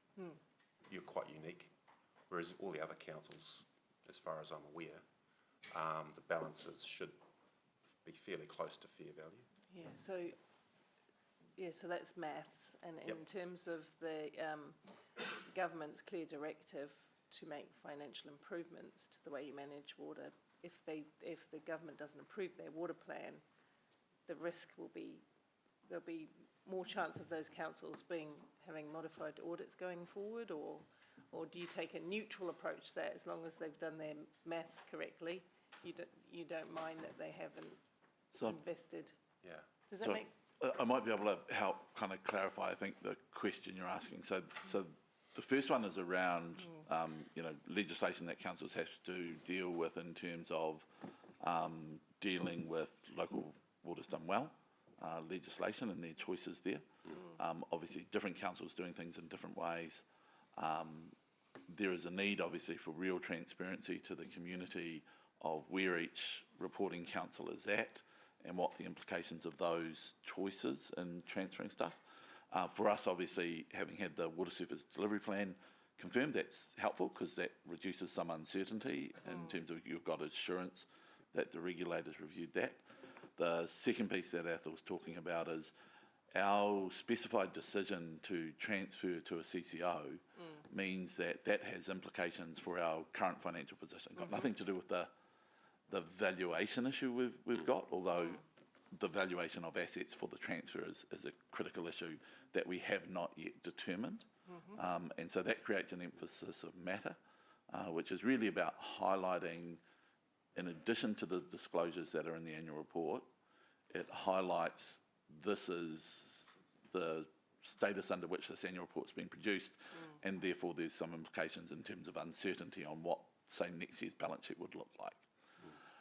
The separate issue around the valuation of waters that we've raised, that's anticipated to result in the qualification, is around the fact that we've identified that the methodology we've applied under the standards and the guidelines has highlighted a very distinct difference. We know that some of the councils are starting to face those issues but are probably not as advanced as us. I think the question to Audit New Zealand is probably around, given the emphasis of the APOPO guidelines, although it may not be coming through in this year's values, are you anticipating that Audit New Zealand is going to continue to focus on the quality of the fair value assessments under the APOPO guidelines of fair value? Which is how do we value? Do we think that councils are doing it effectively? Yeah, I mean, the appropriate guidelines, not sure if everyone understands what those are, to be honest, but there's new guidance come out which really just clarifies how assets are revalued. It shouldn't really change, it shouldn't result, from our perspective, in a big change in valuations. If it does, that would be a bit of a surprise to us, but it's not to say it won't, and I know that's possibly one of the reasons Hamilton's values have changed, but you know, the audit opinion will say we have yet to determine the reasons for those differences. We're unable to know at the moment until council's done some more work, and then we'll come along and audit those valuations. I feel like I'm straying into complicated areas here. I just want to see where you want us to go. Yeah, that's okay. I was just trying to draw comparisons with the rest of the country, because, you know, people will look at our situation and go, "Oh, what are you doing?" Well, actually, what we're doing is a really good job of transferring assets and setting up a CCO. Other councils will be doing inadequate responses to the government's direction. That will show up somewhere, surely, eventually. To answer that question, yes, it will show up in the disclosures, and it will show up in our fact we're emphasising it. What happens down the line, I guess, is an open question in terms of their financial sustainability. So that answers my question. So it will show. Yes. That and that they'll be on sort of watch for those kind of purposes. Yeah. Thank you. Thank you. I think, Paula, what that requires, and this is part of the reason for the resolution, is that ultimately what we as a committee sign off on in terms of what are relevant disclosures around the valuation or the non-revaluation of the Three Waters assets in this annual report, along with our process of transition to Iwai, is actually really important for clarity, so that we don't leave people to interpret. That's going to be important, so that's why we've got a wee clearance process to go through. Thank you for that. Appreciate your question. Thank you, Sarah. I think you've got your hand up. Yeah, thanks. I was just interested in the NZTA issue. Is that them changing their measure, and does it then mean we're not meeting our targets? It'd just be helpful to understand that slightly better. I understand that they reported an error in their data to Audit New Zealand. I'm not entirely familiar with exactly what that error was. I'm not sure whether you have any more insight there, Ethel. But it was an error in the calculation as opposed to the underlying data, is my understanding. Yeah. Cool, thank you. But we'll know more and whether it actually is an issue, I guess, in a few days. Yes. Or later today. Okay, thank you.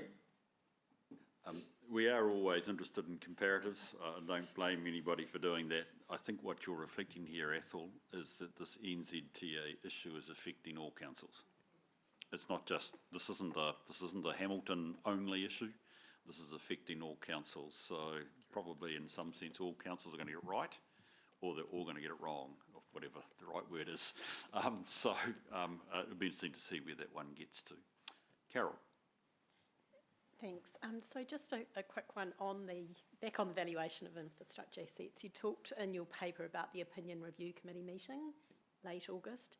And you'd signalled earlier that you were looking at potentially the qualified opinion. So just wanting to check, that is the outcome now, or? Yeah. I'm struggling with this. Correct, yes. So we have had that internal discussion. They have given us a draft opinion, which I've shared internally with management. Obviously, I haven't finished the audit yet. But as Sarah said at the beginning, that opinion, which has been agreed internally, will be issued as it is. And it is we had some discussions about whether it was a limitation of scope, which means we can't know the exact outcome, or a non-compliance with GAP. So it is a limitation of scope, which we think assets are moved, as does management. We haven't yet done enough work to confirm it, so the scope of our audit's just limited on those particular balances only. Yeah. Thank you. Thanks, Ethel. In your letter, you identify a development agreement that for 2024-5 you don't see as being material, but you highlight that it might be in future annual reports. And so I guess my question's really to council. My assumption is that that's the Rotakoti Greenway, but that what might we need to be ensuring a future council to have some oversight and be aware of this matter? I think the good thing about having that, the accounting for it in the financial statements in this way, in this manner, does create some visibility of the transaction and the progression of that, and the liability to council that is accumulating for that work and for that infrastructure. So in that way, it does provide visibility. I guess we'll be mindful of, I guess, incorporating that side of things, but I'm sure it will turn up in also the capital monitoring report also. Thank you. Thanks, Maxine. Is there any other questions for either Sarah or indeed the audit team here? Okay, we just, I just wonder if we could get the resolutions back up. As I said, apart from the normal ones that are there, we're seeking, or I'm seeking on your agreement that on behalf of the committee, Carol and I do the work that the committee would normally do if we were in a normal cycle, which is actually to meet with the auditor with the proposed final annual report, the proposed draft opinion and letter of representation, and clear that on behalf of the committee, so that when you meet on the 2nd of October to adopt, hopefully, the final annual report and opinion, we can bring our recommendation to council to do so, which is just the committee fulfilling its responsibility in this slightly different way, which is through Carol and me. Question from me, Chair, Yes, Maxine, sure. on that, and I don't have a problem with it. It's quite a usual thing that we do, but often we've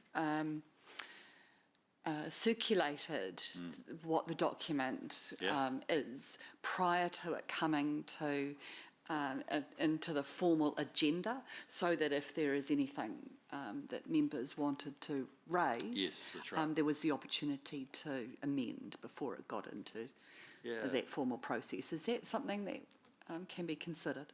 Yeah, it's a good point.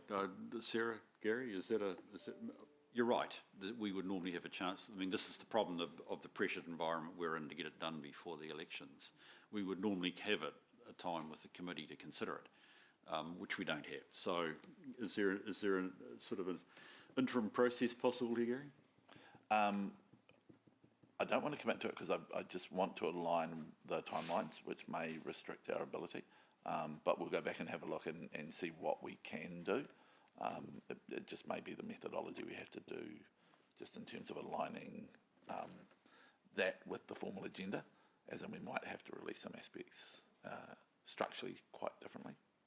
I'm processing timelines in my head in terms of the 48 hours and all of that kind of stuff and how we align that. But I'm sure we can find a way of achieving what you're asking us to achieve in terms of making sure we can get it as visible to you as soon as possible.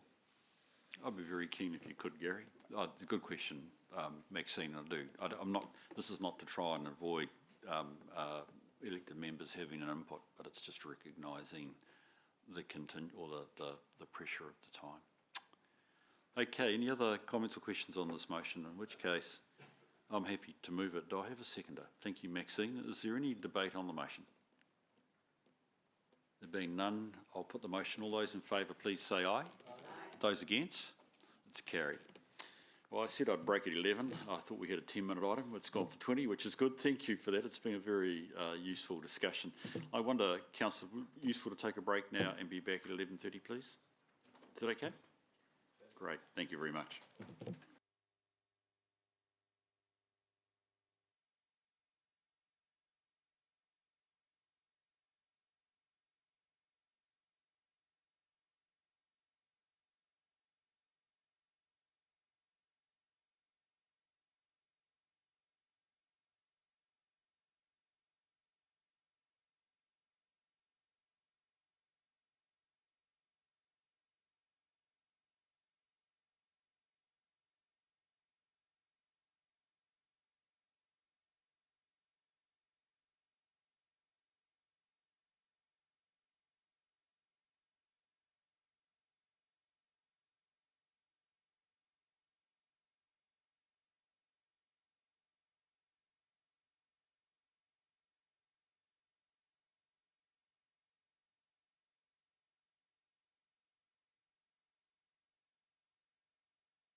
Thank you for that, folk.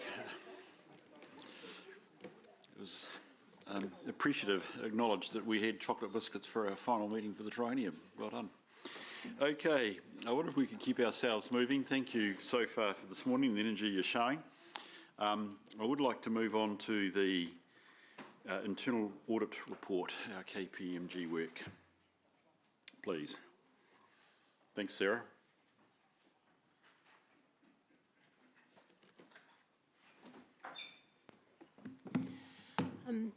Thank you.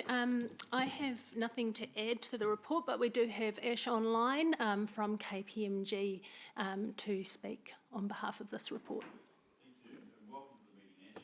Good morning, committee. Thank you so much, Sarah.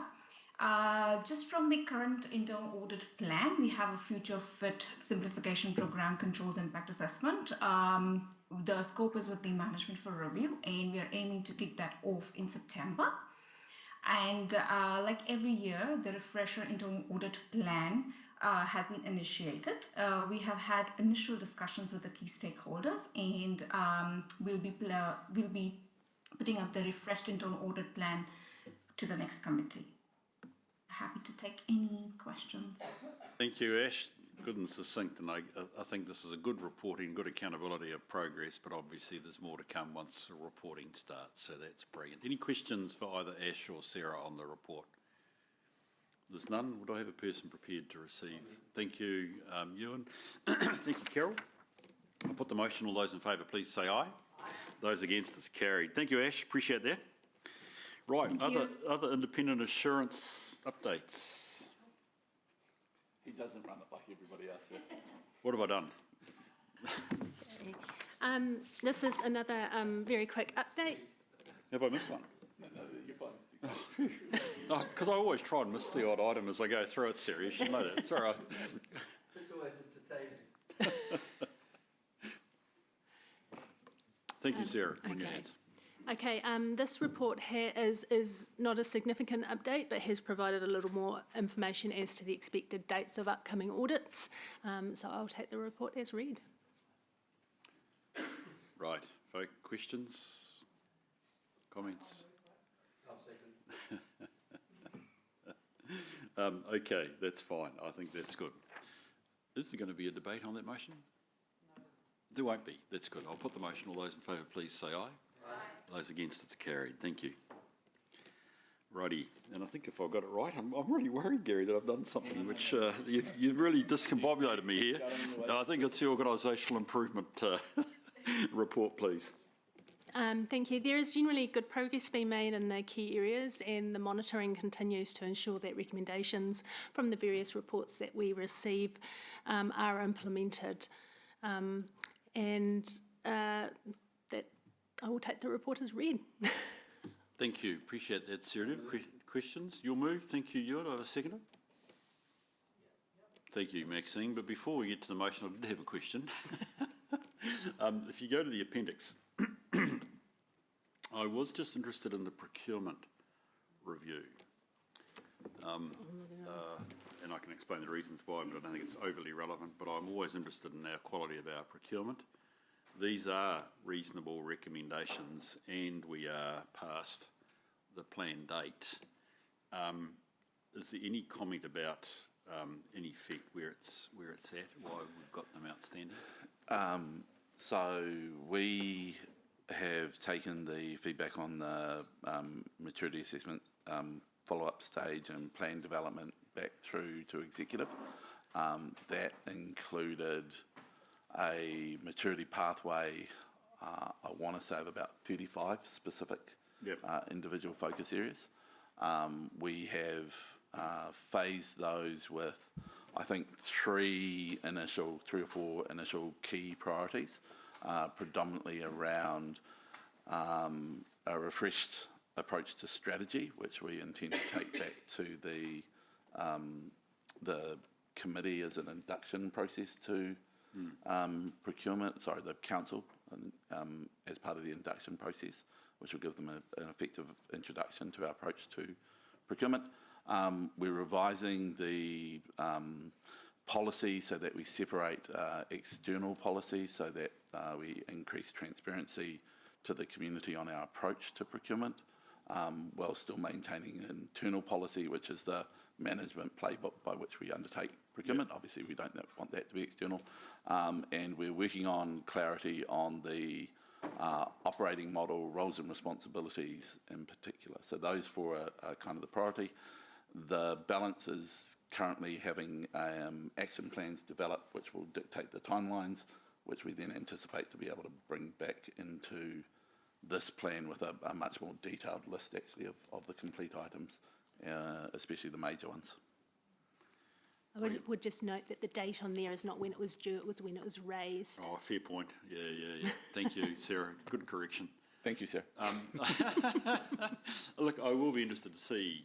I mean, I appreciate that part of this is operational, but from looking at our financial strategic risk, looking at our risk of critical asset failure, etc., procurement's part of a key to this. So I will be keen in the new tronium to just follow through on actually what this really means on the ground. I take it at the moment we're all happy that procurement as well is good, but this will enhance the process going forward. Okay, that was my question. So before I think Ewan moved it and Maxine seconded. Before I put that motion, has anybody else got a question? No? So I'll put the motion then. All those in favour, please say aye. Aye. Those against, it's carried. Thanks, Sarah. You've done well. Mish, the compliance report, please.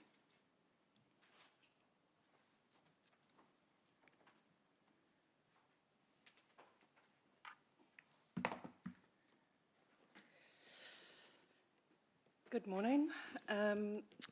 There is nothing in particular to note in the compliance report other than we have had a protected disclosure noted as reported to Council. The proposal is to discuss it, or sorry, not to discuss, but for a report to come back via the legal PX report from your chair. And if there are any questions, I'm happy to take them. Thank you. Do we have any questions for Mish on this at this stage? So you want you to go for just one, thank you. Mish, the community and natural environment community occupancy policy is deferred for what reason? Just out of interest. Greg, do you know that off the top of your head? All right, I can take it offline, but could I know why? Sure. What's holding that piece of work up? Thanks. We'll follow up and advise the committee before the end of today. I think, Helen, can you add to that? I think it's just the work program, but I will, we'll come back to you. The pressure on staff to do it at this time. Okay, thanks. In terms of the policies as well, Mish, I was interested in the delegations to positions policy. Now it's in progress, so that's good. Is this a significant overhaul? Is it just a refresh? Is it just a check? What is the scope of that needed review? We have a few delegations policies from the CE to staff. I'm just trying to. Would you be able to tell me what page you're looking at? Sorry. Oh, I'm looking at page 131 of 149. Just so I know which one I'm talking about. Yeah, this is the council and it's the delegations to positions policy. I'm interested in the delegations because, obviously it's a key part of how we operate, and particularly between governance and management. And I just wondered what scope of that was, please.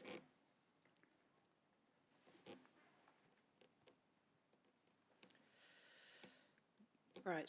So that's the council policy delegating functions that it is legally able to and feels comfortable to the CE and to a few other staff who hold key positions within the business. And the review essentially is because it gets reviewed as needed, but we review it more fulsomely in the lead up to the elections.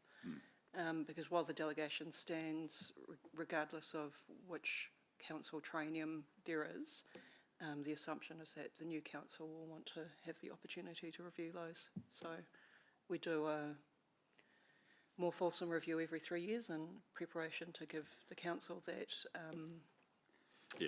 thank you. courtesy. That's what I was shooting. Yeah. So the new council will have your current advice on the delegations, which Yes. they'll then sign off on. Okay, that's good to know. Thank you. Any other questions for Mish on any part of the report? So the motion is that we receive, I'm going to move that from the chair. Do I have a seconder, please? Please. Thank you, Carol. Any debate on that? Okay, I'll put the motion. All those in favour, please say aye. Those against? It's carried. Thanks, Nick. Thank you, Mish, firstly. Thank you, Nick.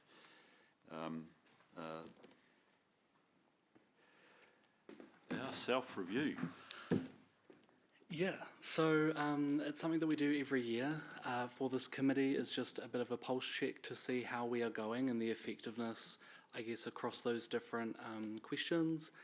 I have kind of listed the findings from this year and last year, and I will take the report as read. Thank you. I'm always a bit nervous about this, folk. I don't feel like it's necessarily a performance review of me, but in another sense, I feel like it's a performance review of actually how we're going. So I'm very grateful everybody has participated in this, and Nick, for your sensitive way in which you've collated the information. And this comes back, Louise, to indeed one of your questions, and indeed I think one or two other comments made about even the composition of the committee. So I'm very open that we learn out of the past year. That's why we do it. It's good governance. But again, it's a bit like looking at delegations policy for the incoming councils. This is our chance just to look at this and think, what would we be wanting to tell the new council about our committee's effectiveness and what would help it improve? Does anybody like to make any comments, basically? I suppose I should really make this a debate. I'm not worried. Open it for discussion. Would folk like to make any comments? Yes, Paula? Oh. First of all, thank you for the work that goes behind this. I think it's really important always to. There's always room for improvement, no matter how perfect you think everybody is in the world. We all have to improve, and this gives you the chance to hone in on any areas. But I do want to say thank you very much for the work that you have done. Both of you. Yeah. We've been in solid hands, and that's reflected in the reports that we get. I saw the numbers. Obviously, one of the individuals, the feedback came from me, but my only question, I have a question and a comment. First of all, the question is from you as independent appointees. Where would you have assessed this, and what do you think are the major improvements you would like to see in the future council? Because I guess we've got to leave some kind of positive direction for them. Yes, yeah. Well, certainly I've got to make a comment, but you've got a comment to make anyway, Carol, so why don't you lead off in response to Paula's question if you'd like to. You've got the freshest eyes compared to me. Thanks, Bruce. My comment wasn't actually in relation, but I think the process of doing this review is really important because it's like a pulse check of where things are at. I guess for me as an independent, I was a little bit concerned that there was sort of one rating there around not really understanding risk and things. So, I think that's something for us to take on board and just really make sure that we're inducting any new members of the committee really well, and that we have, we run some really good risk workshops and things that, so I think, I'm heartened by the review that generally it's really good ratings, and I think there's good open and transparent dialogue on the issues, which for me is really important. Yeah. Thank you. Paula, if I could probably out myself, I think if you look at paragraph 11, I suspect it was me, it could have been others as well, that wrote this comment, which is the reporting back to full council could be strengthened. Mm-hmm. Some of you may have written that, but I definitely did. Mm-hmm. And that is the gap I feel between the work we do as a committee and actually the understanding. So if I was to look at things like elected members need to build a stronger understanding, actually the whole of council, I would consider, need to understand the role of a risk committee. Yeah. But, we are a subset of the whole council. We're not a committee of the whole. I'm probably neutral. I do chair committees of the whole, but also, well, no, I'll just say I do, but normally they are a subcommittee. But the visibility of the work that we do on behalf of full council, I review committees elsewhere around the country, and it's often the stuff I look at, and we don't have, if I can put it bluntly, in my view, the best connection with full council. There's two things there that I'd say. One is, Bruce, can you make the workshops more interesting? That might be, that's bedevilled us and it bedevilled Karen when she was in my role, and David when he was in Gary's role. But I do wonder if there is something, Paula, that is more formal. Just throw an idea out here. Once every 6 months, the chair, at the very least, or perhaps the chair and the deputy should appear in front of the council, just to report, just to reflect their concerns. Thank you. So if I finish my comments Yeah. on that, yes, those points are exactly what I've suggested as well in my feedback. I don't want to criticise, I try to be more positive than that, but I have been at times disappointed with the attendance at the workshops. Yeah. And I think there is something fundamentally missing, not in anybody that's here today, but fundamentally missing in the governors, and this is for like Michelle's ears as well, in the induction and so on. There's something critically missing that they might have got if they'd done IOD training or certified governors or something, where they understand their absolute obligations, but also their liabilities, etc., and reflect those, because we had a really excellent health and safety one, and the councillors are here today, were there, but there was a majority of councillors who were not there, who have not engaged with anything, and yet when the proverbial hits the fan, then, apart from the fact that Lance might be in jail at some stage, we also take, I'm just being flippant, we don't want you to go to jail, but he has clear, That's right. it's clearly articulated where his responsibilities are and what the penalties for that are. And we don't go blithely, ignorantly forward, not realising that as Board of Governors, which we are, we do have obligations to ask the right questions and turn up at meetings like this and understand the detail to some extent, and that's basic governance skills. Without sounding too negative, I'd like to see more emphasis on that in the induction, that it doesn't become an optional extra. They're told quite clearly by somebody that they want to listen to and respect, it could be yourself as an independent chair, that this is your obligation, and I agree with you, we should also pick it up. Other than that, I'm also interested in, you've often heard me ask questions about when and how and what's sitting behind a risk. I think the staff are so busy and so snowed at the moment, but we have been taken by surprise when things have gone wrong, I think it's fair to say, and we then have to retrospectively approach that issue, and we never saw it coming. Now, I do understand the pressure on staff, but I would be interested in some further thinking about that.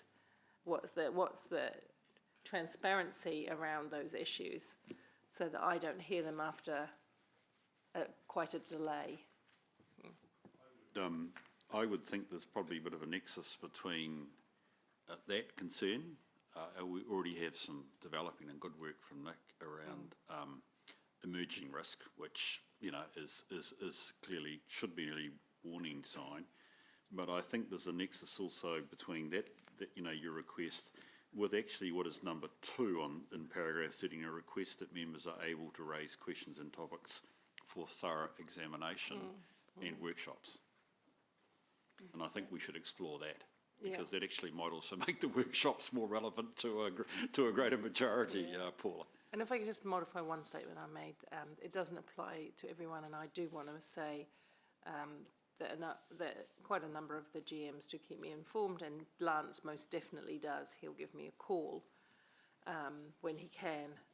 But I think it's an organisational, cultural thing where we're not we should not be just treated as a a body that should be last to know some of these things, you know, whether it's a spell or whatever it might be, right? Sometimes I've read it in the paper, quite honestly, that has happened. Although the executive update is very good, Lance, and I applaud you for that. Thank you. Cracker, that's useful. Any other comments? Oh, yes, John. Look, I didn't participate in the reflection, and I chose not to because I felt that really I didn't feel that it would lead to any likely change, so let me make a couple of statements. First of all, I think having an independent chair and deputy chair is absolutely essential. I think an independent chair and deputy chair that is robustly independent of staff and elected members is really important, right? And that's a little difficult because the process of appointing the chair and the deputy chair is often through staff with maybe some elected member impact at the end.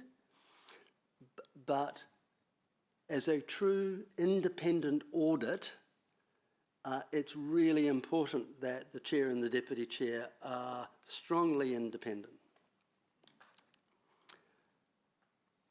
I think it's also really important that the chair and the deputy, while at council in our chamber, follows our processes. And it's just small things, but we live and breathe through our standing orders and our processes. And this is the only committee that sort of merges debate into questions, and we lose a lot of the formality, and that's a disservice. Because if there's one committee that should have robustness of process, it should be the audit committee. And you might do it because that's what you do elsewhere, and you want to make it less formal, but actually I think you have the reverse impact. It becomes a bit of a, it's not really a committee because you don't follow all the normal rules. And honestly, I believe that. I think the committee should be a committee of the whole, and I don't blame the current mayor or any previous mayor. They've all sort of made it, usually the chairs, and I think we do ourselves a disservice when in fact from day one as an elected member, you're not made aware of how important audit and risk is. The one observation I would make over 24 odd years is that audit and risk hasn't really picked up any major risk threat, right? Despite the fact that during that time we've had things like the V8s and we've had subsequent Auditor General inquiry. So I'm saying that the audit and risk needs to bring some teeth every once in a while, right? It's just too a little comfortable. So I hope that that was a mixture of complimentary and bouquet, because I'm saying that we need independent chairs, that it should be a committee of the whole, but I'm also saying you should follow our processes. It's not difficult to learn how to use the systems, and it's certainly not difficult to know questions are questions, they're not debates. Formally, when you move a motion here, you open every motion to debate because that's the process, and there's limited speaking time, and I think that's really important to learn. But I'm also saying it's important that we keep the independence, but it has to be clearly independent. So if I had participated, that's what I would have said, and I'm pleased that I've had the opportunity to say it to you now. Going on the nose, Ewan, so thank you for your It wasn't personal, comments. because whether you were the chair or the previous chair, it was exactly the same. Identical, the informality. Yeah. Identical. Yeah. Just my thoughts. Look, I'm very open to you're right, what fits the tendency of, or sorry, the process that a council would like to follow. And I appreciate your point that in the long run, if push comes to shove, you should be following process. I think actually that would be useful to set up when we have an induction, and I've asked Lance, we have a bit of an induction for the committee, and that if it is genuine, process, and I don't have trouble if we want to go that way. It's worthy of debate and agreement. That's the way we'll do it. So sorry. The point I was trying to make is it shouldn't be subject to discussion, right? Okay, cool. Yeah. My point would be if you're appointed as a chair and a deputy chair, it's not how you would like to run your meeting. It's up to you to say, all right, so as an organisation, how do you run your meetings? How do you run your technology? And the organisation should also be saying, here's how they should run an induction course for you so that you know how to use the systems, you know what the standing orders are, and you know the process. It's not, and I guess my point is, you couldn't have it any other way, because if you try to have it any other way, you're not running a formal meeting or committee of council. It's not optional. You'd have to change. Do you see what I'm saying? Oh, no, I understand. Look, I understand your point, and it's not such a tiny thing to do. It's not so much reflecting on choice of process. So I take your point on board. Processes there. What I would reflect as a quality, to go back to your point about a committee exercising its independence and incisiveness, is the quality of discussion. And actually it's discussion and the chance to scrutinise that is critical. And look, I'll be honest, in my experience, and perhaps, you've been kind enough to perhaps reflect, Karen ran it that way as well. It's actually what encourages that. Now, I hear your point, Ewan. You're going to argue, stick to process, Bruce. But the real value of any committee, audit committee, is, I think, another value that you want to see amplified here, which is the quality of scrutiny and discussion around the table. That's got to be encouraged. That's actually the critical part of the meeting. So I don't disagree. Respectfully, that should play out in the sense that any elected member should easily be able to put an item on the agenda. That's fundamental. That hasn't always been available. Secondly, I would say in the normal council regime, the inquisitorial question of staff and expertise is where those issues are fleshed out. And my third point is, if you want more formal speaking time in terms of the debate, where we get to express a view prior to voting, then extend the 2 minutes to 3 or 4 minutes, right? That is a robust process, in my view. Look, I hope we can keep this. I mean, I want to thank you for that, Ewan. I mean, I said I'll take a few comments there on the nose. I think actually this is, because I am keen that we do put a formal report up to council ultimately, because they need to see this. So I'd like to have Ewan's comments recorded, if that's okay, Stephanie, to make certain that we treat that as part of the assessment process here, because I am, as I've said, prepared to look in the mirror, Ewan, and try and understand that. Of course, now that I haven't followed process over this, anybody else want to make any comment at this point before we look at the motion? You're happy to move? Thank you, Paula. Do I have a seconder? I'll second. Thank you, Ewan. I'll put the motion. All those in favour, please say aye. Aye. Thank you. Those against? It's carried. Seriously, it's great to have robust debate, and I'm appreciative of those comments. Can we move to the resolution to exclude the public? Thank you. Thank you. Is there any debate on that motion? No, I'm sorry, Louise. Can I be honest? This is one time when I do ask for debate, because I take the movement out of public into PX seriously. I agree that actually we should go into PX, but I am open to debate with members if they wish to have it. There being none, I'll put the motion. Those against, it's carried. Is definitely let us know when we are in appropriate